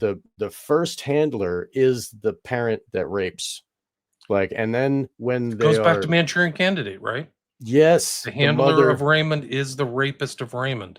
Yes. And it's kind of intimated that she's raping. I mean, she rapes him in the book, but that it's carrying on the intergenerational thing. Daddy, yes. Now she's the daddy. She remembers her grandfather. Right. She does in some of those in the Manchurian Candidate book, right? She flashes, she was abused too, right? But it's very vague, like kind of blends in, but it's there, right? She has his memories. Oh no, it's overt in the book. Okay, well, that's what I mean. In the book, in is the overt. Attic, right? In the attic, yeah, the attic, and that's like the right, and the carousel's mentioned in the book, all this stuff, right? Yeah, and so the first abuser handler is given instructions by the higher up, like. Julius William Gates would tell Frank Olahe like how to program his daughter and what to use for the symbolism. Like he would have all these unicorns in the house and stuff, like little all that stuff.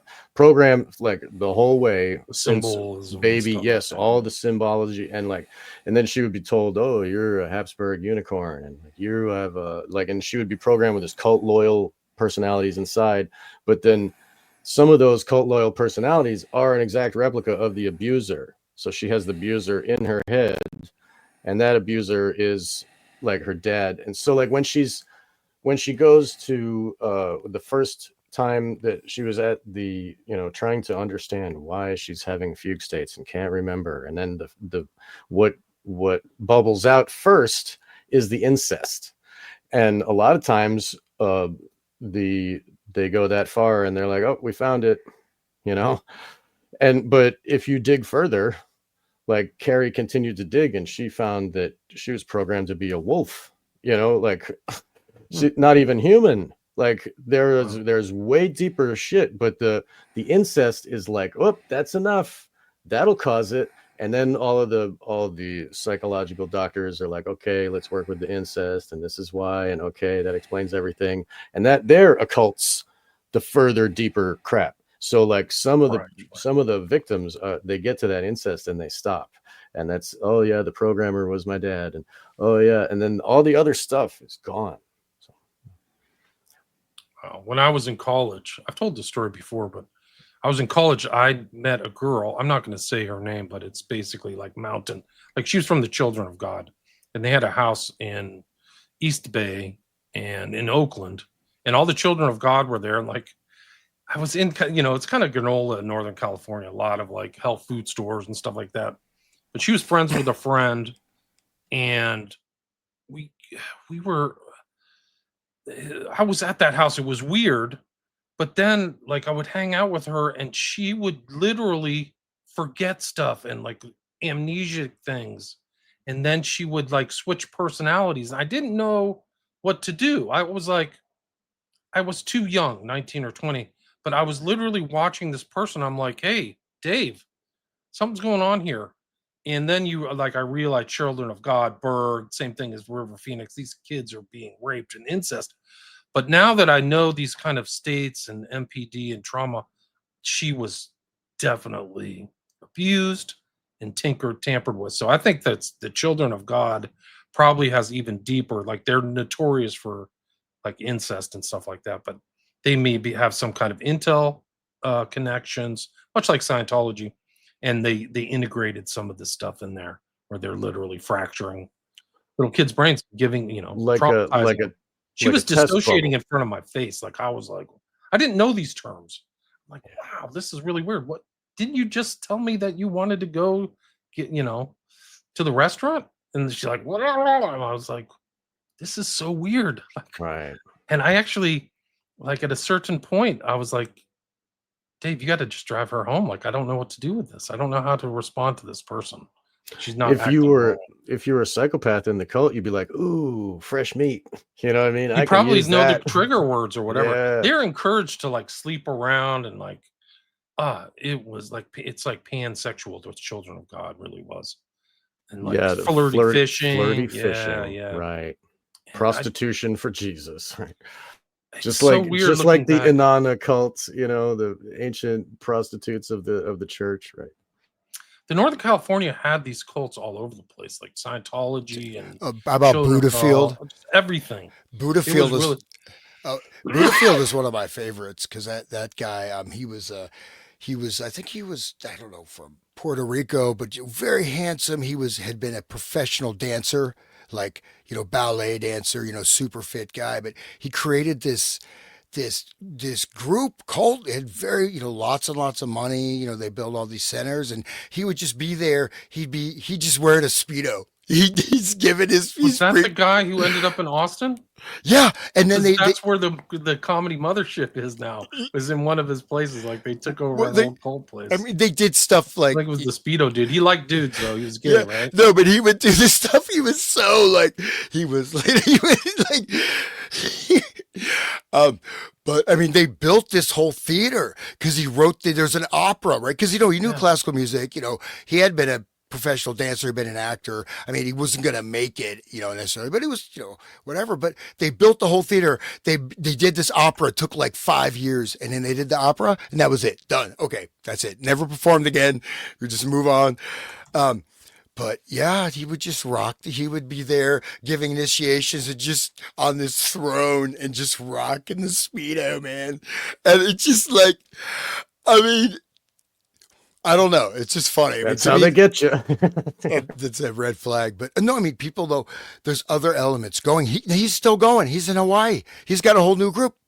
And there's all kinds of allegations and this and that. I mean, it got pretty messed up, dark.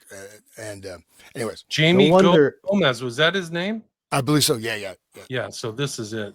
He was a hypnotist too. Duh. Oh yeah, he would. Oh yeah, I forgot to say, you get called. They had this auditorium thing, right? And you get called before him. Sometimes there'd be other people there. Sometimes it would just be you. And these would be these hypnotic conditioning sessions. Wow. And he would give group and individual. They were called like check in, like check into God or check into whatever. But they're all like beautiful people, hot, wealthy, elite kids, and they would just, but it's pretty wild, man. He had hypnotic sessions. I mean, he would have just some really almost like Manchurian Candidate type of shit, Wow. Rogan, it's about this new dude's name, Jamie Gomez. He was a gay porn star and a hypnotist, and he started a club. He was teaching people yoga and got a bunch of young disciples. They believe he was a guru and he was God energy. Wow. Yes. No, he started it was a very big thing with massive legal repercussions. It wasn't just some, And he was opening their third eye with the whole thing of the Ace of Swords that we were talking about, the Crowley card. Like, I'm sure he was opening their third eye by buggering them and dominating them and satanizing them with satanification. Like the whole thing, like some of those kids and the ritual stuff, they think that demons are entering them through the semen of the rapist. So like, there's some really gross shit. Sorry guys, I'm really a Debbie Downer today. That's all good. Let's go. Let me see if I can find this. This is fun. Let me bring that back up. Stop. Let me see if I can find the video where he talks about the gay dude, Jamie Gomez. I'm very glad that we are allowed to take so much time, William. Instead of you rushing and trying to get it all, like I like having the open-ended, just letting it go and being able to continue, like just because every paragraph of this is like, holy crap, we got to say something. It's like, thank you. Dude, McGowan, his reputation is only going to increase over time. So it's just like he got it. I had no idea like this one, because there's stuff you get to, and it's good, right? It's well, but this is like comprehensive. You know what I mean? But also, we'll see like what unfolds in this. But but it's kind of the weird thing is it's kind of foreshadowing what we're talking, unless you guys are like reading ahead. But we were talking earlier about the fight or flight, right? So let's continue with the intro. 2004. That's when the book was published. Yeah. As mental health professionals have long recognized, the normal human reaction to highly stressful situations is what is known as the fight or flight response. Children, however, typically lack the ability to either fight off or flee from their attackers and abusers. This is particularly true, of course, for very young children. The human brain, that wonderfully resilient organ, therefore reacts in the best way it can under such circumstances. It allows the child to mentally flee from the situation. When the abuse is of an extreme and sustained nature, the brain's response is to build a virtual wall around the traumatic experiences by creating a separate and distinct alter personality to deal with current and future episodes of abuse. So the term over the rainbow is when the victim's soul pops out because it can't handle. So that's like an extreme version of the freeze, where the body is fully separated from consciousness, does not even feel it anymore. Like Bryce Taylor was burned on her vagina by Richard Nixon with a cigar in front of people. He was showing how amazing it is that she doesn't even flinch. She doesn't feel that because she's programmed not to. So like, I'm not going to get into how she's programmed, but it was very sick abuse. And so like that other alter comes up and like takes the pain, and the main self pops out, but really, and this is the whole soul separates from the body. So the term of going over the rainbow is related to the SRA programming and the trauma-based mind control, and the Wizard of Oz is one of the scripts that they use for the layering of the internal worlds of the victims and so on. That's what Chapman had when he would do his own little altar. He would have Catcher in the Rye and a picture of the Wizard of Oz. Like, it's just so crazy. Oh my God. I didn't know about that one. You didn't know that? Oh, no, man, the Wizard of Oz on his altar. Holy crap. Yeah, you didn't know that? Let me see if I can find it. Yeah, that's very. It's next level, dude. I mean, the Wizard of Oz is it was written by what is it? Was that one Dodgson? No, that was Alice in Wonderland was Dodgson. And Dodgson no, it was Lewis Carroll is Charles Dodgson, and he took Frank Baum. Right. Okay. And he was part of the British infiltration of American minds, like to try to get us into war and shit. But the other one, Alice in Wonderland, is just he was in Blavatsky's group. I forgot what it was. Oh, Theosophy. Yeah. Oh man, that figures.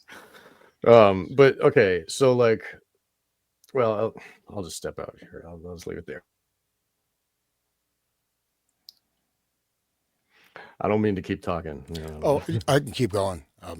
Yeah, please. Okay. So I think I was, although... Are we at the right spot? Yeah. Although MPD, DID is a disorder, listed in the DSM-4. So just edit that, man. I said the wrong Roman numeral. No, okay. So the DSM-4 is its own programming. Holy crap. The DSM... doctors. But the DSM is a very odd book. You know what I mean? They tried to say that pedophilia is good. They said it was natural, and then they went back and scrubbed that, made it bad again. Like it's pushing society. It's like Kinsey. It's like it's pushing the Overton window of what's acceptable and understood, and people are given these names of just symptoms. Well, transgender. I mean, if technically before, if you're gonna go, get us. If you think you're a cat or think you're like, I mean, like. This is like pretty, you may have a few issues, you may have a few issues. And the You might. DSM, I don't the know. DSM is what allows for children to get surgery without consent Right. of their parents. That is the Right. fundamental level that this as legislative. Totally. It makes stuff. it law, and it makes it okay. And then the gears of government are working, then like Obama's or what's his name, the Sleepy Joe, his military pays for transgender surgeries of the soldiers in the army, giving them free breast implants and free, like, what is what so once the gears of government are churning, then they get it all happening, like with circumcision. It's routine because it's paid for by the insurance companies. Like, nobody would pay for that, what. But then when it's paid for already, and when it's already in the gears, it's already going, it's easy to just say, okay, yeah, okay. And then, without the informed consent, all of the occultation of the truth that allows for, the churning of the wheel and just the grinding of the bodies. All right, sorry guys. Can't find this picture. Okay, All I'll Wizard continue. of Oz. Variable. We almost made it through a whole sentence. No, I'm just kidding. No, that's true. The DSM is so important. So, the veritable Bible of the psychiatric movement, the public generally looks upon the notion of multiple personality with a healthy dose of skepticism. A skepticism encouraged by a news and entertainment media apparatus that generally mocks and ridicules the condition, and by a not insignificant number of psychologists and psychiatrists who deny the existence of MPDDID. Strangely enough, many of those most visible and vocal members of the denial crowd tend to be psychologists and psychiatrists who have received funding from the CIA. Interesting that. So that's, just like the false memory syndrome thing that I mentioned earlier, that whole, like, trust the science, it's more 9 out of 10 doctors agree, oh, okay. The thing is that a lot of the stuff, the false memory, well, you find out that there was physical evidence. Even with that Right. the McMartin school thing, right? There was physical evidence. I mean, there Right. were underground tunnels Right. with The shrines. Mickey Mouse bag under the ground. That And they're dug up. acting, Right. and this is touted out as the biggest fraud, right? This is touted out as the epitome of the satanic panic, right? This is the big and there are all these there have all these movies coming out of fictional accounts, sometimes On directly Netflix. Yeah, Right. So one of the cover-up was Oliver Stone wrote one. Yeah. Was in. It's like what's he doing directing this movie? It's like that? these fanatical. Good question, William. What's he doing? That's a good question, because he did the JFK one too, and then we keep, like, what? Kind of an interesting hang-up, like JFK. Interesting. Doesn't talk about the military too much. Right. Look, and are there things where there really isn't that much evidence? Like, people create a big thing about nothing. Yeah, right. Not in the McMartin case, man. You know what I mean? Like, there were 2 trials. Like, there were 2. The first Right. trial, I think there were convictions, if I remember. I have to go back and look through it. but And then when you dig into that and really understand the guy that's at the podium talking about the truth of McMartin, Ted Gunderson. Ted Gunderson, turns out you learn that he was on the phone with Michael Aquino every day. What? I mean, I wonder, is that so that, because I go on the fence. I got a lot of some of his documentation, but I've heard, like, some people that very directly say this guy is really dirt. You know what I mean? Like, he has did this, Right. and stuff. And then there's It's tough. there's a counter argument to all that.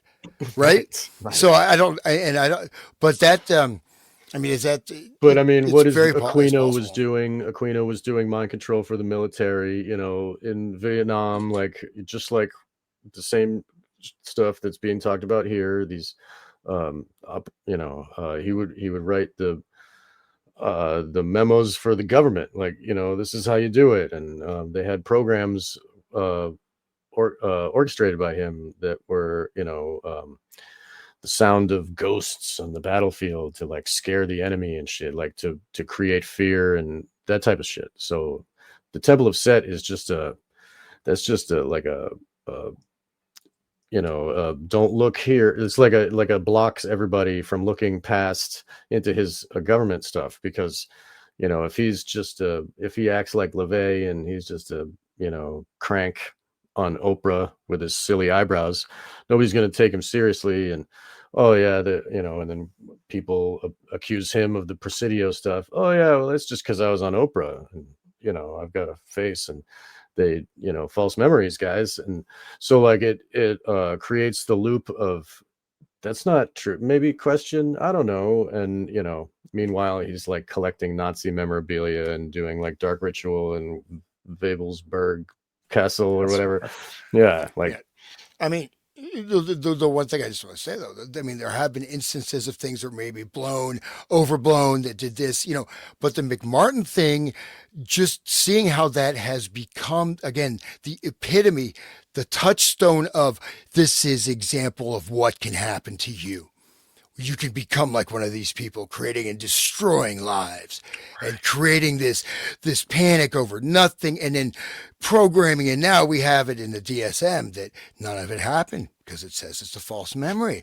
So trust the science. Trust the right. science. but I mean, but that things like there was a freaking satanic temple underneath the goddamn school. Yeah, Like, dude. you can't. There was not. It's not something like they didn't just come in there with a like a Hollywood set company and let's build a quick. We got to build these tunnels, man. We got Dude. one day. It's got to look good. Remember put some what chickens. Remember what they did with the new thing with the P gate. I don't know if we're on YouTube right now. I'm on YouTube, I guess. I don't want to, but the PIZZA gate thing, everybody says it's debunked. What? Right. What are you talking about? Debunked? What? Like, It's actually worse now that they know who all those people are. Like Kamala Harris's sister's there, and all these other like horrible people. Like they covered that up. But it's interesting you guys bring up all the McMartin, because once we get through this whole introduction, there's Eberly. He brings up Eberly, false memories. Was it FMSF or whatever it was?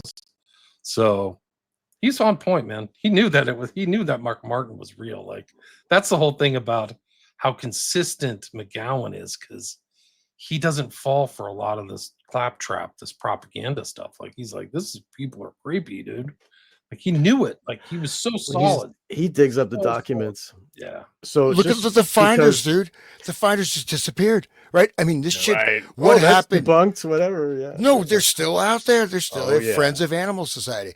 But I mean, the finders. That was like they were taking apart goats. The children were having.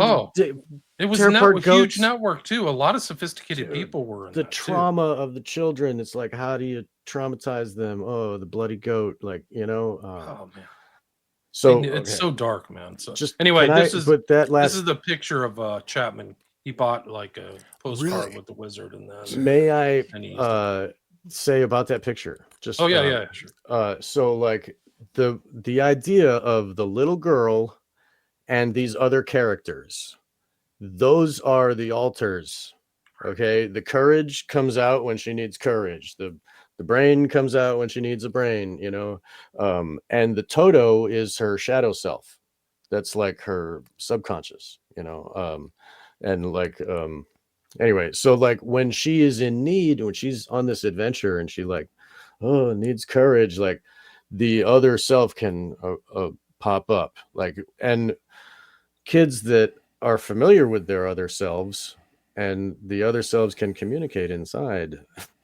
There was a movie with I forget what it was, but there was like a motel with all these different rooms, and this murderer was killing everybody in the rooms, and it turns out those were all the other personalities, and the murderer self killed off all the other personalities inside this dude's head.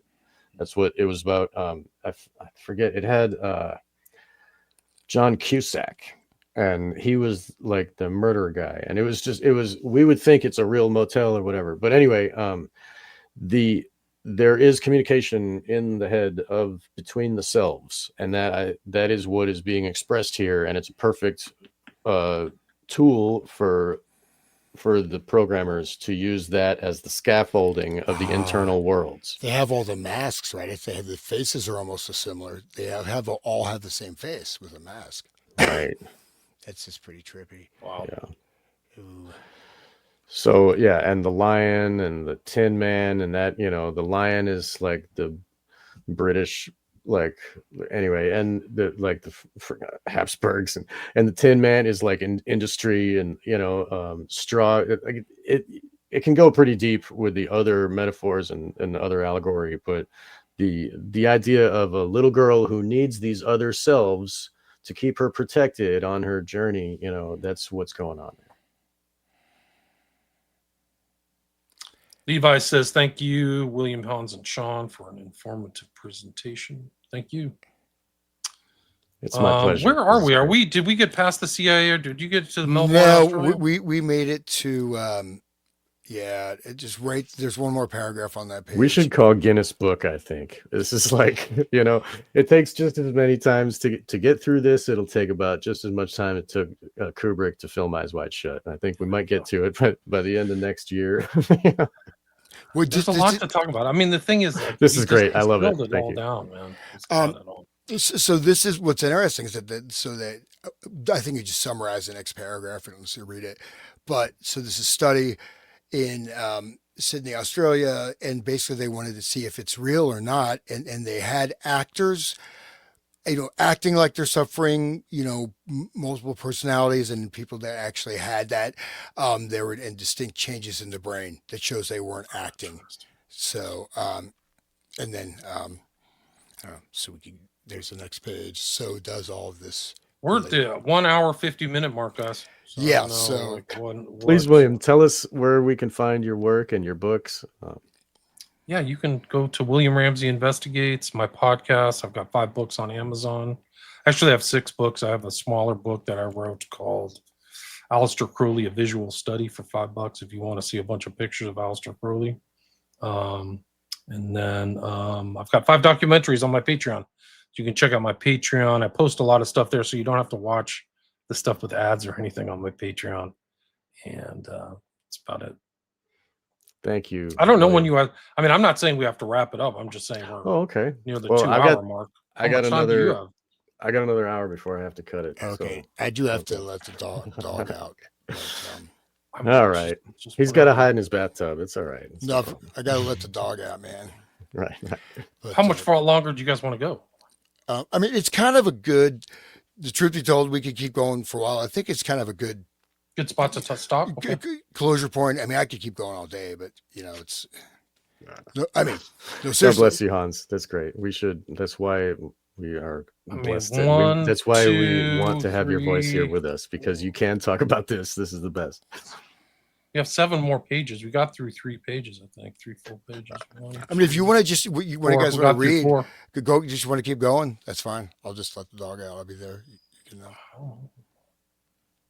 I mean, whatever. I mean, I could probably go another half an hour. I know Sean's got to go to work. Sean, you muted. Oh, I got another hour before 2 o'clock is my real cutoff. So we're at 1 right now. So okay. Well, Sean, why don't you go ahead if you want to take over the reading, or William, would you like to read? So where were we exactly? Top of this page? I think that we're at the top of page. Yeah. So how does all this relate? Yep, all right, I got that's it. Where we are. Yep. Okay. So how does all of this relate to the concept of mind control? In the simplest possible terms, what the term mind control refers to is the process of first enhancing an unwitting subject's natural ability to dissociate. In parentheses, creating, in essence, the condition of multiple personality disorder. And then controlling that subject's dissociative states by creating one or more alter personalities that are effectively under the control of others, and that are unknown to the core personality. So that's the basis of SRA right there. And he says it so well in just a couple sentences. Do you have anything to say? Right. Unknown. It's just unknown. Okay. Goes back to this whole thing. I mean, Manchurian Candidate's a theme. That's what that statement by Dr. Yen Lo is. Like it's a perfect weapon. It doesn't even know. He's going to be amnesia. Right. They don't even know that they are smoking cow dung, right? So, okay. But can this really be done? Is mind control a real phenomenon or merely the product of the fertile imaginations of various conspiracy theorists and self-described survivors? The answer to that question lies in the answers to several other questions, beginning with, do dissociative states occur naturally in the human species? As anyone who has ever driven their car to work on autopilot or been caught daydreaming or spacing out can testify, the answer is yes. Although the vast majority of people would not normally use the term dissociative state to describe the experience. Next question. Can the naturally occurring ability to dissociate be enhanced? The answer here also appears to be yes, albeit with the caveat that enhancing that ability generally requires the infliction of severe trauma, preferably during the vulnerable childhood years. This is great. Yeah.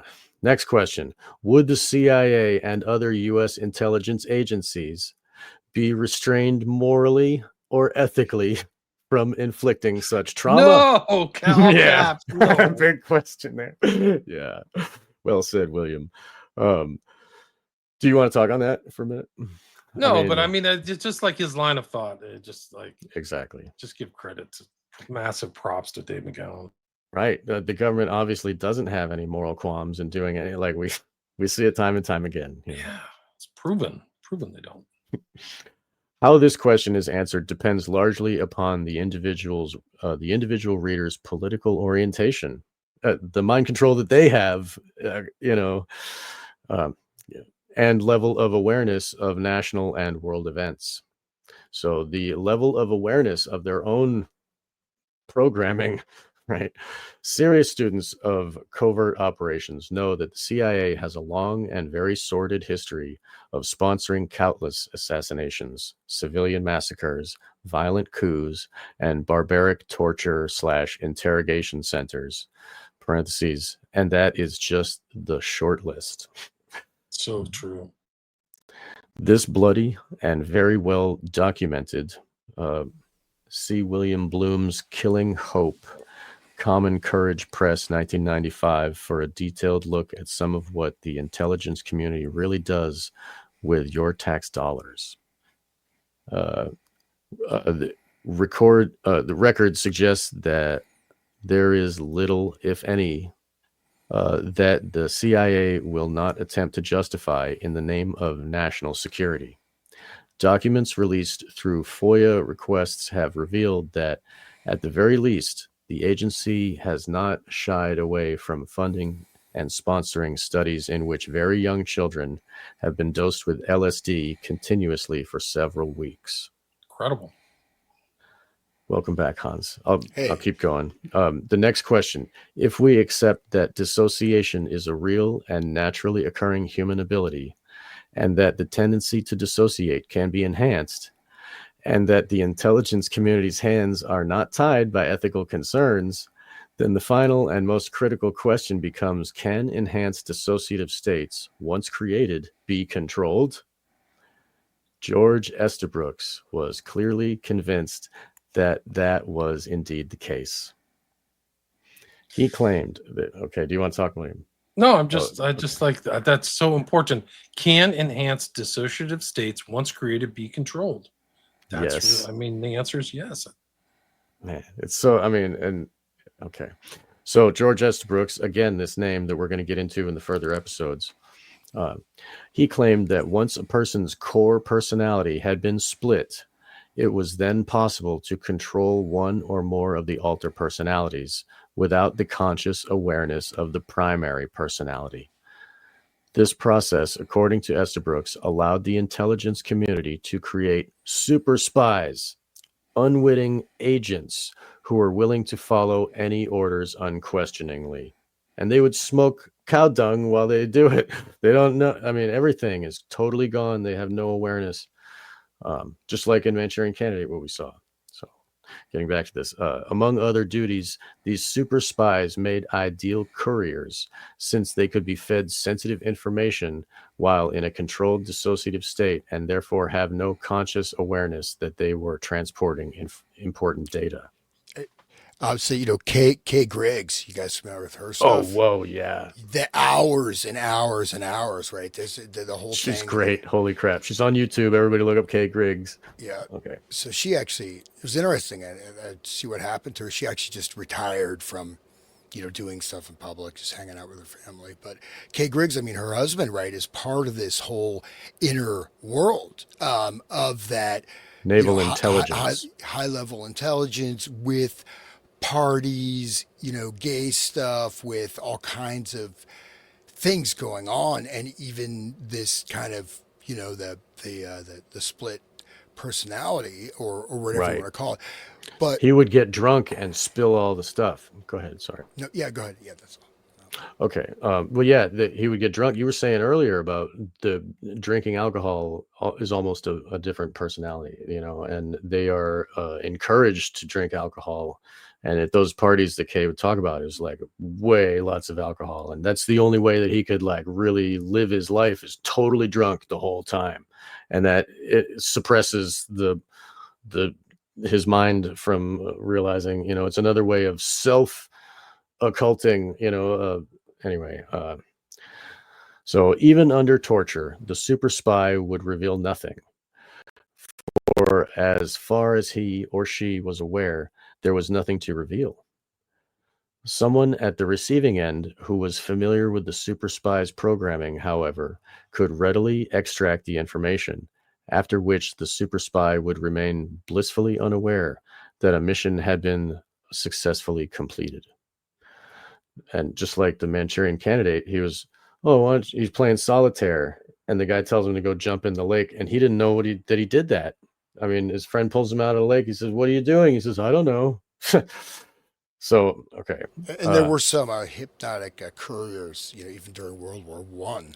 So, I mean, this is something that there was some knowledge, and I think also if you look at magic, right, quote unquote, what would be typified as magic, say in the Renaissance, people would do types of rituals, right? They depending on their strata of society, but still, in a certain way, Queen Elizabeth. I mean, John Dee was performing magic rituals for her, and. Right.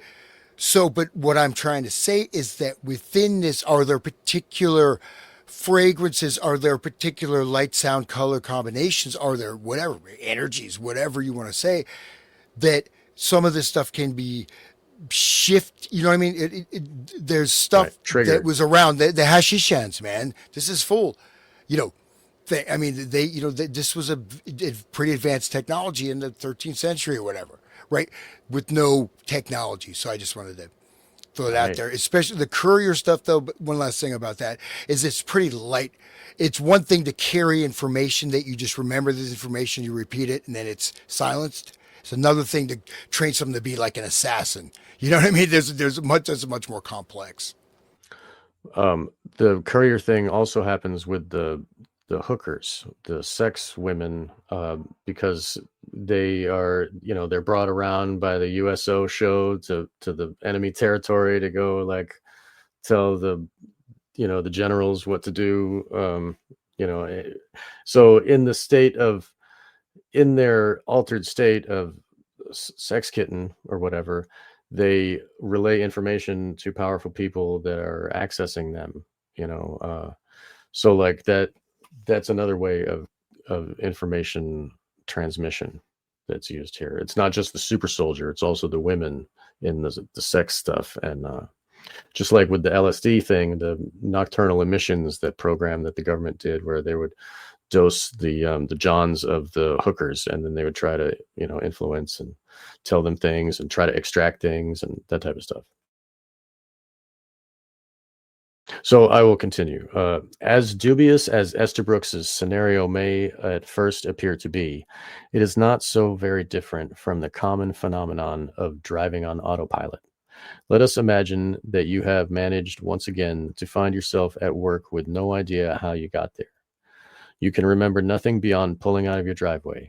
So you decide out of curiosity to pay a visit to a skilled hypnotist. And there's another footnote here. Hypnotism is another phenomenon that is regarded with considerable skepticism by both the general public and the scientific community, although there are signs that that is beginning to change. Despite its long history, scientists have wondered whether hypnotism is a genuine psychological state or a gimmick. Noted the National Post, in quotes, but recent research shows it causes measurable changes in the brain, unquote. A number of mainstream media articles in recent years have begun to acknowledge the effectiveness of hypnosis, especially as a means of pain control. Lamaze childbirth techniques, for example, are really just a form of self-hypnosis. Psychology Today noted that hypnotism is not an all or nothing phenomenon, but rather a continuum. Most people can be hypnotized to some degree. The other question is how far.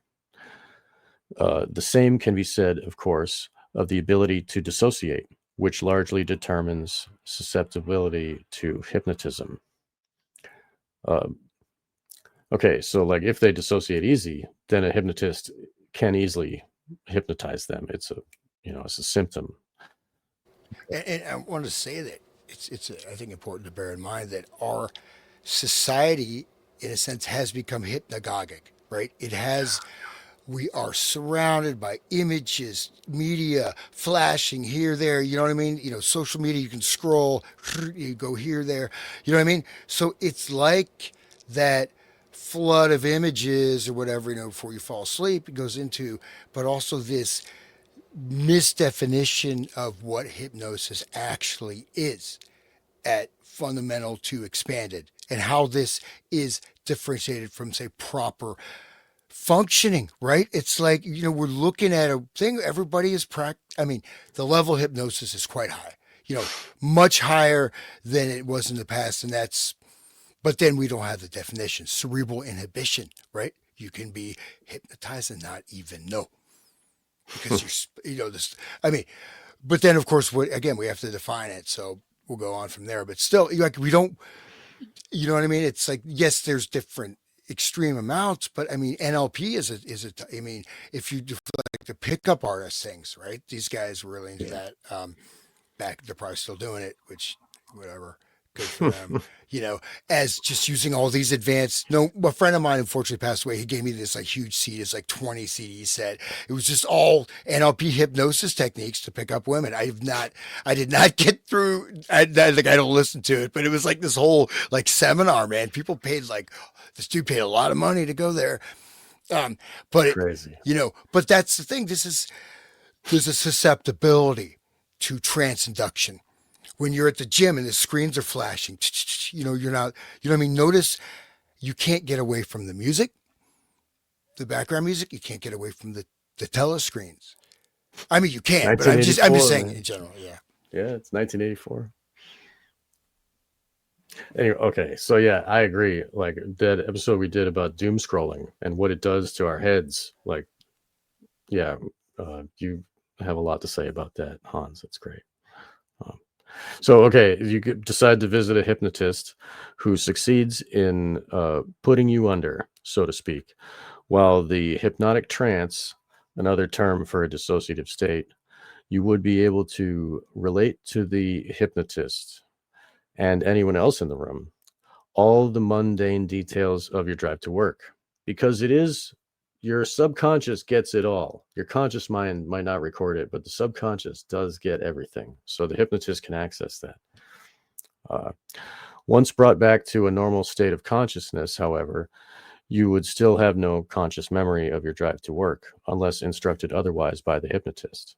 Unless the hypnotist gave your conscious mind, your front personality, the information, because it's severed from the dissociated other self. So William, could you do the page next? You would have served in essence as a super spy. All that is missing from the equation is the element of control.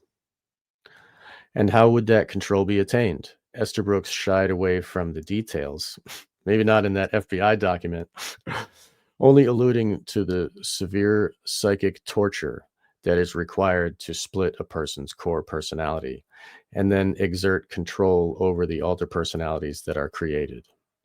The trauma is often referred to euphemistically as a form of hypnotism. In one passage, for example, Estabrooks noted that multiple personalities are caused by a form of hypnotism in the first place. We will see that emotional shock produces exactly the same results as hypnotism. Wow. So later he came to later he came a little closer to the truth. Multiple personality can be both caused and cured by hypnotism. Remember that war is a grim business. Suppose we deliberately set up the condition of multiple personality to further the ends of military intelligence. Still later, he came even closer. Everyone can be thrown into the deepest state of hypnotism by the use of what I termed the Russian method. The Russian method, not the Manchurian, right? So no holds barred, deliberate disintegration of the personality by psychic torture. The subject might easily be left a mental wreck, but war is a grim business. War itself is the trauma, and they talk about in Full Metal Jacket the 1,000-yard stare. Like the people, they change, their eyes change. Like after Joker kills that woman with his revolver, his face changes, and they're like, "Oh, you could get the Congressional Medal of Ugly." They're like making fun of him because he's different now. Now he's sealed into the hell, before he shoots, there's like an upside down pentagram on the flag behind him. It's like um they successfully turned him into a murderer. His compassion did it, but but it changes you, and it's that is it's another self, and that the shell shock the term from World War One, and they started like talking about it, and it got turned into the building. euphemistically, like it kept euphemistically changing, like what George Carlin said, the adding more syllables to the, now it's post-traumatic stress disorder, and like that, it pulls you away from the power of the word of shell shock. It tells you what in the word itself, but then the in a sense the neurolinguistic programming of giving it all those more syllables and hyphens and doctorizing it and putting in the DSM, it like turns it into just a number, and it's not really a person getting changed. Turning it into a movement where it becomes a normal way to talk about things. Right. Oh, I'm having PTSD, right? Very, very well said. And so people, and then the trauma, you see people like, at least I've heard from others say that, they're, especially some younger people, they're just unable to function. I have trauma, I have this trauma, and they shut down. They have these meltdowns. I mean, just, trying to deal with them in certain types of settings, whatever. Not, of course, I'm just saying as just sort of information inputs, but that level of, you take something that is actually like the shell shock. If you look at the video, right, early video of people from World War One with shell shock, see that? Okay, this is serious, man. This is not what people associate PTSD or trauma with, right? It is a really severe, thing that is that's there. So, yeah. But anyways, yeah. Look at the art of Otto Dix, like the grim visuals of war and how grim business indeed. Holy crap.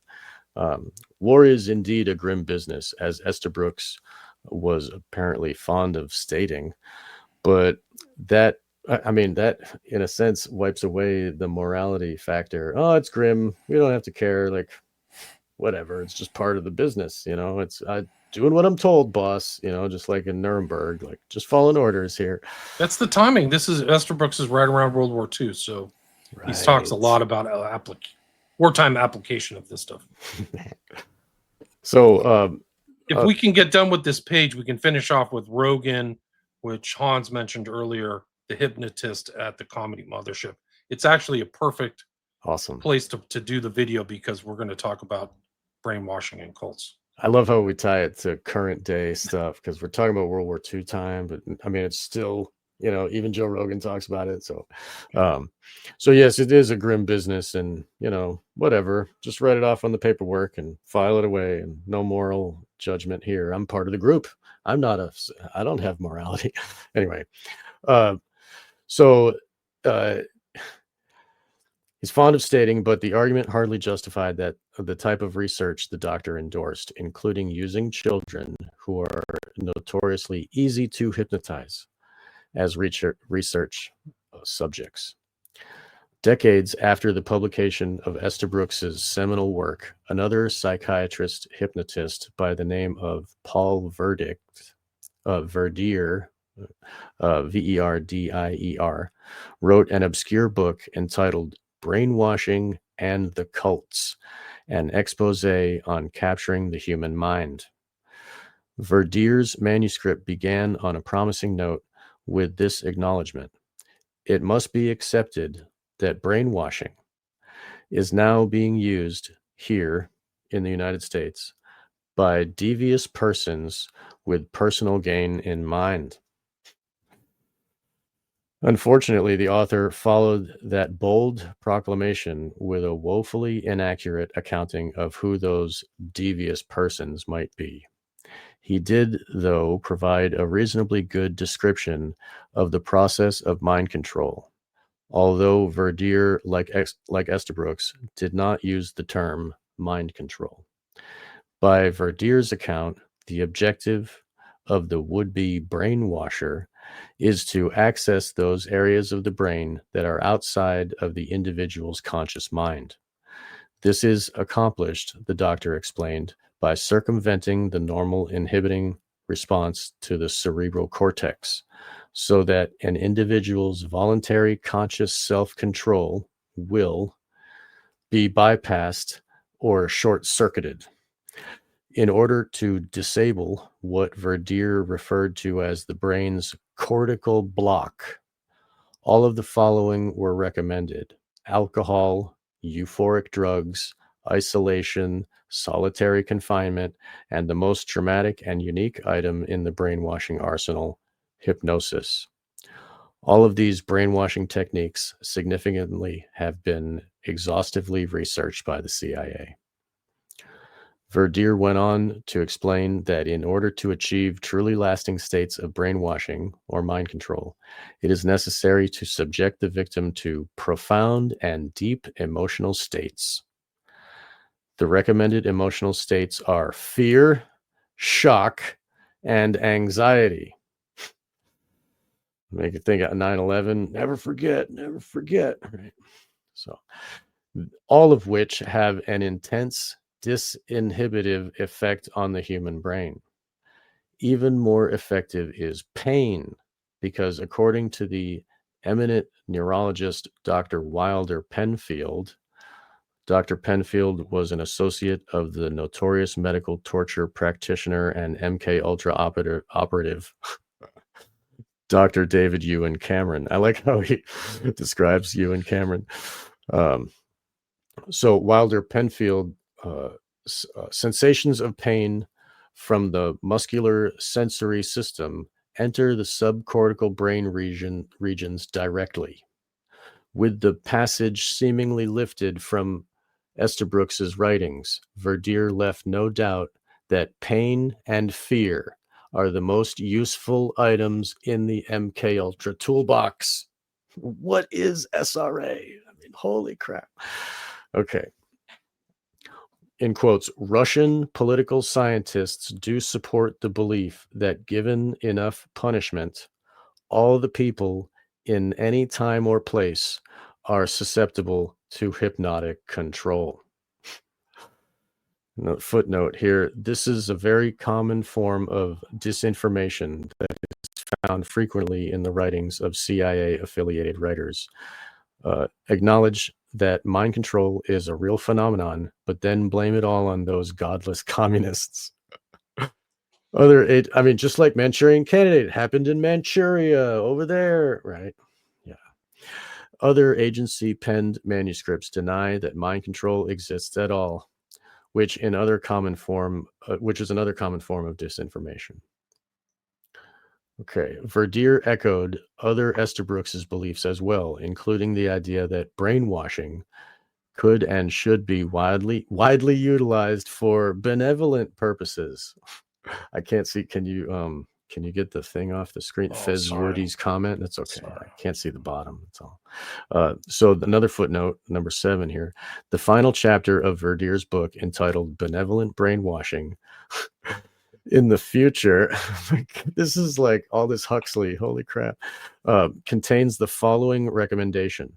The process of brainwashing could be used effectively and economically to solve many of society's pressing human problems, which, until now, have seemed virtually unsolvable. It's like Brave New World, the whole thing. They'll love their servitude, So where was I? Okay. The way he says that too, they would love this attitude, like a creep. Such a creep. Yeah, and he like had hygiene problems. He was messed up in the head, and that whole thing. He was inbred. He was part of like the whole look at his family tree. It's like 2 names. Who are you talking about? Huxley. They all inbred with each other, and then Huxley grew like he was tall, but he had really bad eyes. Right, and then Julian, his brother, like what did he do? He was right. So that's all government right in there. Okay, so that's world government. Yeah. Well, Huxley was a protege of H.G. Wells, right? Yes, and he was part. There was a whole the OTO, scene, the early one directly founded by Crowley and all that stuff, and that was and the Fabian Socialist, like Margaret Sanger and H.G. Wells. There's good evidence that Crowley painted a portrait of Huxley. Oh my God! It's in a private collection somewhere. And they these were guys together, and Crowley turned Huxley onto mescaline. And they're also in that kind of picture of Dorian Gray, lifestyle with, like lots of some kinky stuff going on with Huxley and those guys. But he was introduced, though, that the psychedelic stuff were brought even when he was still in England, right? He was seen as this great spokesperson for this. In fact, that was his job, right. And he set up these original networks of these like temples in like Southern California. They were a temple that was like the Eritrean Order of the Divine something or other, kind of a weird name. But and then these also were connected, of course, with Esalen Institute and all this stuff, right? As the other side of taking that light box, right? This was counterculture. Put this on and just trip out. It's really cool. Yeah, and Grateful Dead, that whole thing, and Stanford Research, and it's pretty incredible because he's kind of ties into JFK in an oblique way. Because he and JFK died on the same day. Oh. And he was taking acid too. Huxley, his wife was dosing him with acid as he was on way out. Good for him, though. It must have been fun. And of course, The Devils of London, right? Which is that really crazy book. Loudon. It's the movie. The movie by Ken Russell, man. That movie was banned. Yeah. That is an intense They are taking over. I actually read into my history things the whole story behind the Devils of like it was like something out of a CIA experiment. It was mass hysteria. Grandier, the word means to be ridden by I forget, a horse exactly. or something. Yeah, so Grandier is like Urban Grandier was his name. It's weird. And it goes to might be fake. What the demon possession of the voodoo people say, it's like being ridden like a horse. Wow, they're wild. just it's wild. Yeah, I was going to say this earlier, which is a broader point, but we are surrounded, right? I started out talking about these mass shootings that are happening, with some of which are pretty, of course, it's par for the course, but this creates a state of tension. But this man. fear and pain, like to see the pain of the children dying at this Christian school shot up by whoever, and it hurts. Like for us to see Charlie Kirk get murdered on camera, like it's intentional. Yes. That was planned out. Yes. Like I don't think the JFK shooting, like we got different visuals, but the Charlie Kirk, that's intentional cause of fear. Yeah. Like really, they had fireworks at the memorial. Like what? No, but it was they knew he was going to be there, so they made sure. Like they Right. could have got him on a driveway or something, Right? or So got him going to the hotel. No, they wanted a public execution. right. Guy. And that like That's it what they harms chose to all do. of us. And that like 9/11 was a public execution of all those people. And that trauma is like what they were saying they can use for, in their terms, the dark occults, like they think they're doing 9/11 for benevolent purposes. So they can have their one world order and only kill 3,000 people instead of having a whole war to get this Patriot Act. You know what I mean? If they need to traumatize the public sufficiently enough so that they will accept their enslavement, and it's a controlled situation on their own territory that, you know what I mean? Like, it's much cleaner and easier than doing like whatever war. Anything can happen. Like once they do that, then they can have their controlled wars with the Iraq and the Afghanistan and all this, like, the years of endless war, like in 1984, like, but it started with our consent, and our consent came from the trauma that came, the fear, the state of fear, shock, and anxiety. But hysteria, mass Yes. hysteria. So what you have is the ability to create small pockets of mass hysteria, right? Or separated, like you're talking about all that, the TikTok challenges. That's a mass Dude, hysteria. whoa, It's yeah. separated geographically, right? Dude, it's just this sentence right here. Russian political scientists do support the belief that given enough punishment, all the people in any time or place are susceptible to hypnotic control. There you go. Like all the people in any time or place. But it has to come through trauma. That's the mechanism. So they have to enough punishment. Right. But you can voluntarily be hypnotized. That's what's also happening, right? You can watch TV. Lamaze thing, right? It's orange threat level today, and it's red threat level. Oh, Obama, or Obama. Freaking they're Osama ramping it up right something. now. There's going to be a terrorist attack. Al Qaeda's infiltrated the U.S. They're going to terror attack you. Right, dude. I don't think never ending. Never forget. Right. Like, why are we paying $1 trillion for defense? And you losers let Al Qaeda like into that boat, though. The boat. Where's the money going? What are you doing, you idiots? Like, you've $1 trillion defense department, and you've got sleeper cells in the United States. Right. What a joke! What a joke. Let's finish. Hold on. Let's finish off this paragraph. And then play the video and then wrap it up. We're at the 2-hour mark. Thank you. Yep. Brainwashing can be slow, insidious, and sure when applied to children in early life. It is likely there's a short period of time following corporal punishment when the child is in a state of decortication, hypnosis, so to speak. This is the ideal time to plant the positive instructions for better behavior in the future. What the good doctor considered corporal punishment and positive instructions was left to the reader's imagination. And this is kind of interesting. This is what you had. Think about public school. The building that I bought was owned by a cult. Get out of town. Yeah. I didn't know the extent of it until I was already in the deal, until I'd already signed the contract. My friend Adam called me up. He goes, "Hey, man, you watched the documentary on this cult?" Adam Egett, who's our talent coordinator. I go, "No." He goes, "Oh, it's bad. You should watch it." He goes, "It's fucking crazy. It's called Holy Hell." Yeah. It's about this dude. His name is Jaime Gomez. And he was a gay porn star and a hypnotist. And he started a cult in West Hollywood. He was teaching people yoga, and he got a bunch of young disciples, and they believed that he was a guru, and that he was God energy, and he convinced them. And he ran this game for like 10 fucking years. Maybe he was hypnotizing people. He was 100%. That's how he got in trouble. They all started talking because one guy left the cult. When he left the cult, he sent a mass email saying, "Hey, man, this guy's been hypnotizing me and fucking me for the past 10 years." And then they all started talking about it. And they all started sharing the email, and they all started sharing their stories with him. They had all kind of kept it under wraps. And this guy was doing this, and he escaped L.A. because they were after him. It was right around the time when Waco went down, and the Cult Awareness Network was like going after cults. And so they escaped. He changes his name again. His name was Jaime Gomez. He changed his name to Michel, and then he changed it again to Andreas. And that's when he moved to Austin. And he built this place called the One World Theater. And this is the place I bought. So all these poor, lost kids, they built this place for him. They were his disciples. They didn't have contractors. The cult members built the place.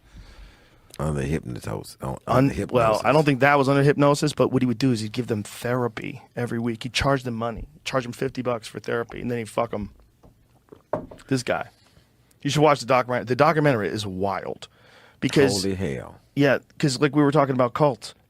Here's the thing. In the beginning, it was working. In the beginning, it looked like fun. Because I think in the beginning, he was young and hot. He's a beautiful man, especially when he was young. And he had this crazy body, six-pack. That's when he's getting older. But when he was young, when he was a gay porn star, he was a beautiful man. And I think he probably got plenty of dick already. He didn't have to fuck his disciples. And he just had these people that were like washing his feet, and he was teaching them yoga and telling them that they're all God energy and everyone's God and I'm God. And he even got so far with the hypnosis that he convinced these people that he could give them the enlightenment. They could touch them. I think he called it the knowing. And it would be like this big thing. You had to earn the knowing. But when he gave it to these people, just the power of suggestion, these people were like they were having these like ecstatic, psychedelic experiences. Like they encountered God, and it lasted for days. And these are people talking about this after they left the cult, after they knew he was a con man, after they knew that he'd just been hypnotizing people and fucking them, and he was just full of shit and getting plastic surgery and all kinds of wild shit. Even though they had gone through all that, they still went back and talked about when he would do that to them early in their life, and that they really did like experience God. They was on shrooms. I don't think they were. I think it's the power of suggestion, because I've seen it at. Have you ever seen a comedy hypnotist? Yes. They can do some wild shit to people. That's a comedy hypnotist in front of an audience. Yeah. If you're a real hypnotist, like this guy was, and then nobody know it, and you're just doing. And you're trained in hypnotherapy. You know how to get people to think. And if you've learned how to get people to think that there's this thing that you have, and you can give it to them, and you hold it over their head for a long fucking time until you actually do give it to them. And when you do give it to them, they believe it wholeheartedly. Yeah, and so they actually experience it. Because your brain can produce all kinds of wild chemicals. Your brain can produce. He gets it. I showed that when I was on Tripoli, or tinfoil hat, we did the whole thing with the Latino guy, the Latino actor, and how Charlie Manson would hypnotize them into thinking they were drunk and on heroin, and their brains had already had the experience. So it's almost like he was able to hypnotize them into the state of that. I can show that video too. Actually, I'll bring it up. There's legitimate psychedelic. There's a cult member, I guess, a guy that's on. They had a little small documentary on Vice, and you know how insidious Vice can be. But anyway, this guy, he's like a Christian. He's like 20 something, and he wears fresh caps, and he's got whatever, and he looks like kind of like a hippie. And he quit drugs and went to Jesus, and then he has these sessions with all these people where they imagine that they're still doing drugs, but they'll like hold up nothing to their lips and inhale, and then they'll feel high and party, but they're just partying with the Jesus energy, I guess, and we're getting high on God and stuff. And like he's programming them to like, act like you're rolling the joint and act like you're breathing it, and like they feel high. They are induce the trance in themselves.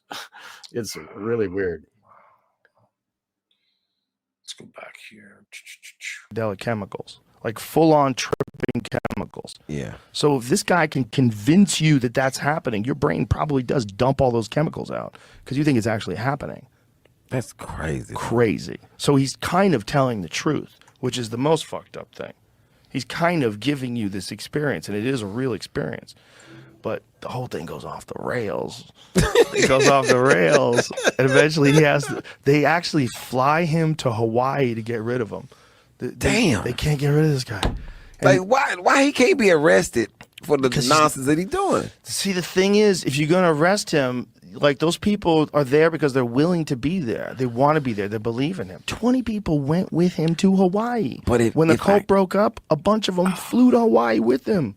That's control. We started a whole new cult over there. The Texas thing was a complete debacle. And he's old man. by then. He was raping kids, like man. shit. You know what I mean? He was raping Really them. young, and he was his like sons this and beautiful daughters. guy. Yeah. Was convincing They're everybody. underage, some of them.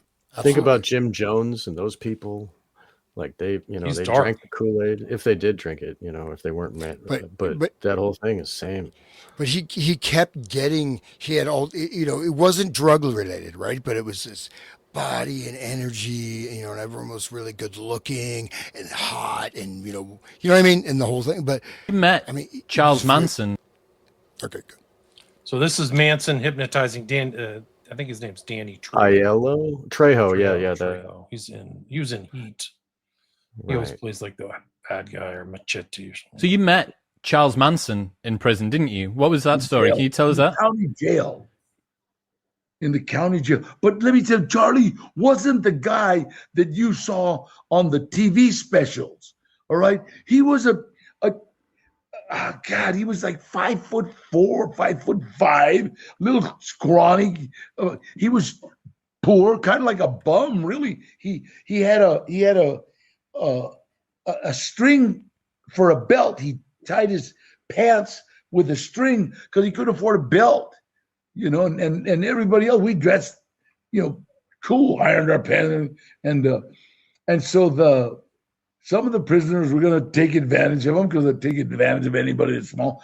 And we found out that he could hypnotize you. So we let him sleep in front of our cell to make sure that nobody would hurt him. And he got us loaded on weed. And he's not really explaining himself. He's made this statement in multiple places. But what he's saying is that he hypnotized them to think they were high on weed and heroin. And 3 of the guys in the cell. Everybody else had like 6 guys in their cell. We only had 3 because we were special. I had 2 killers with me.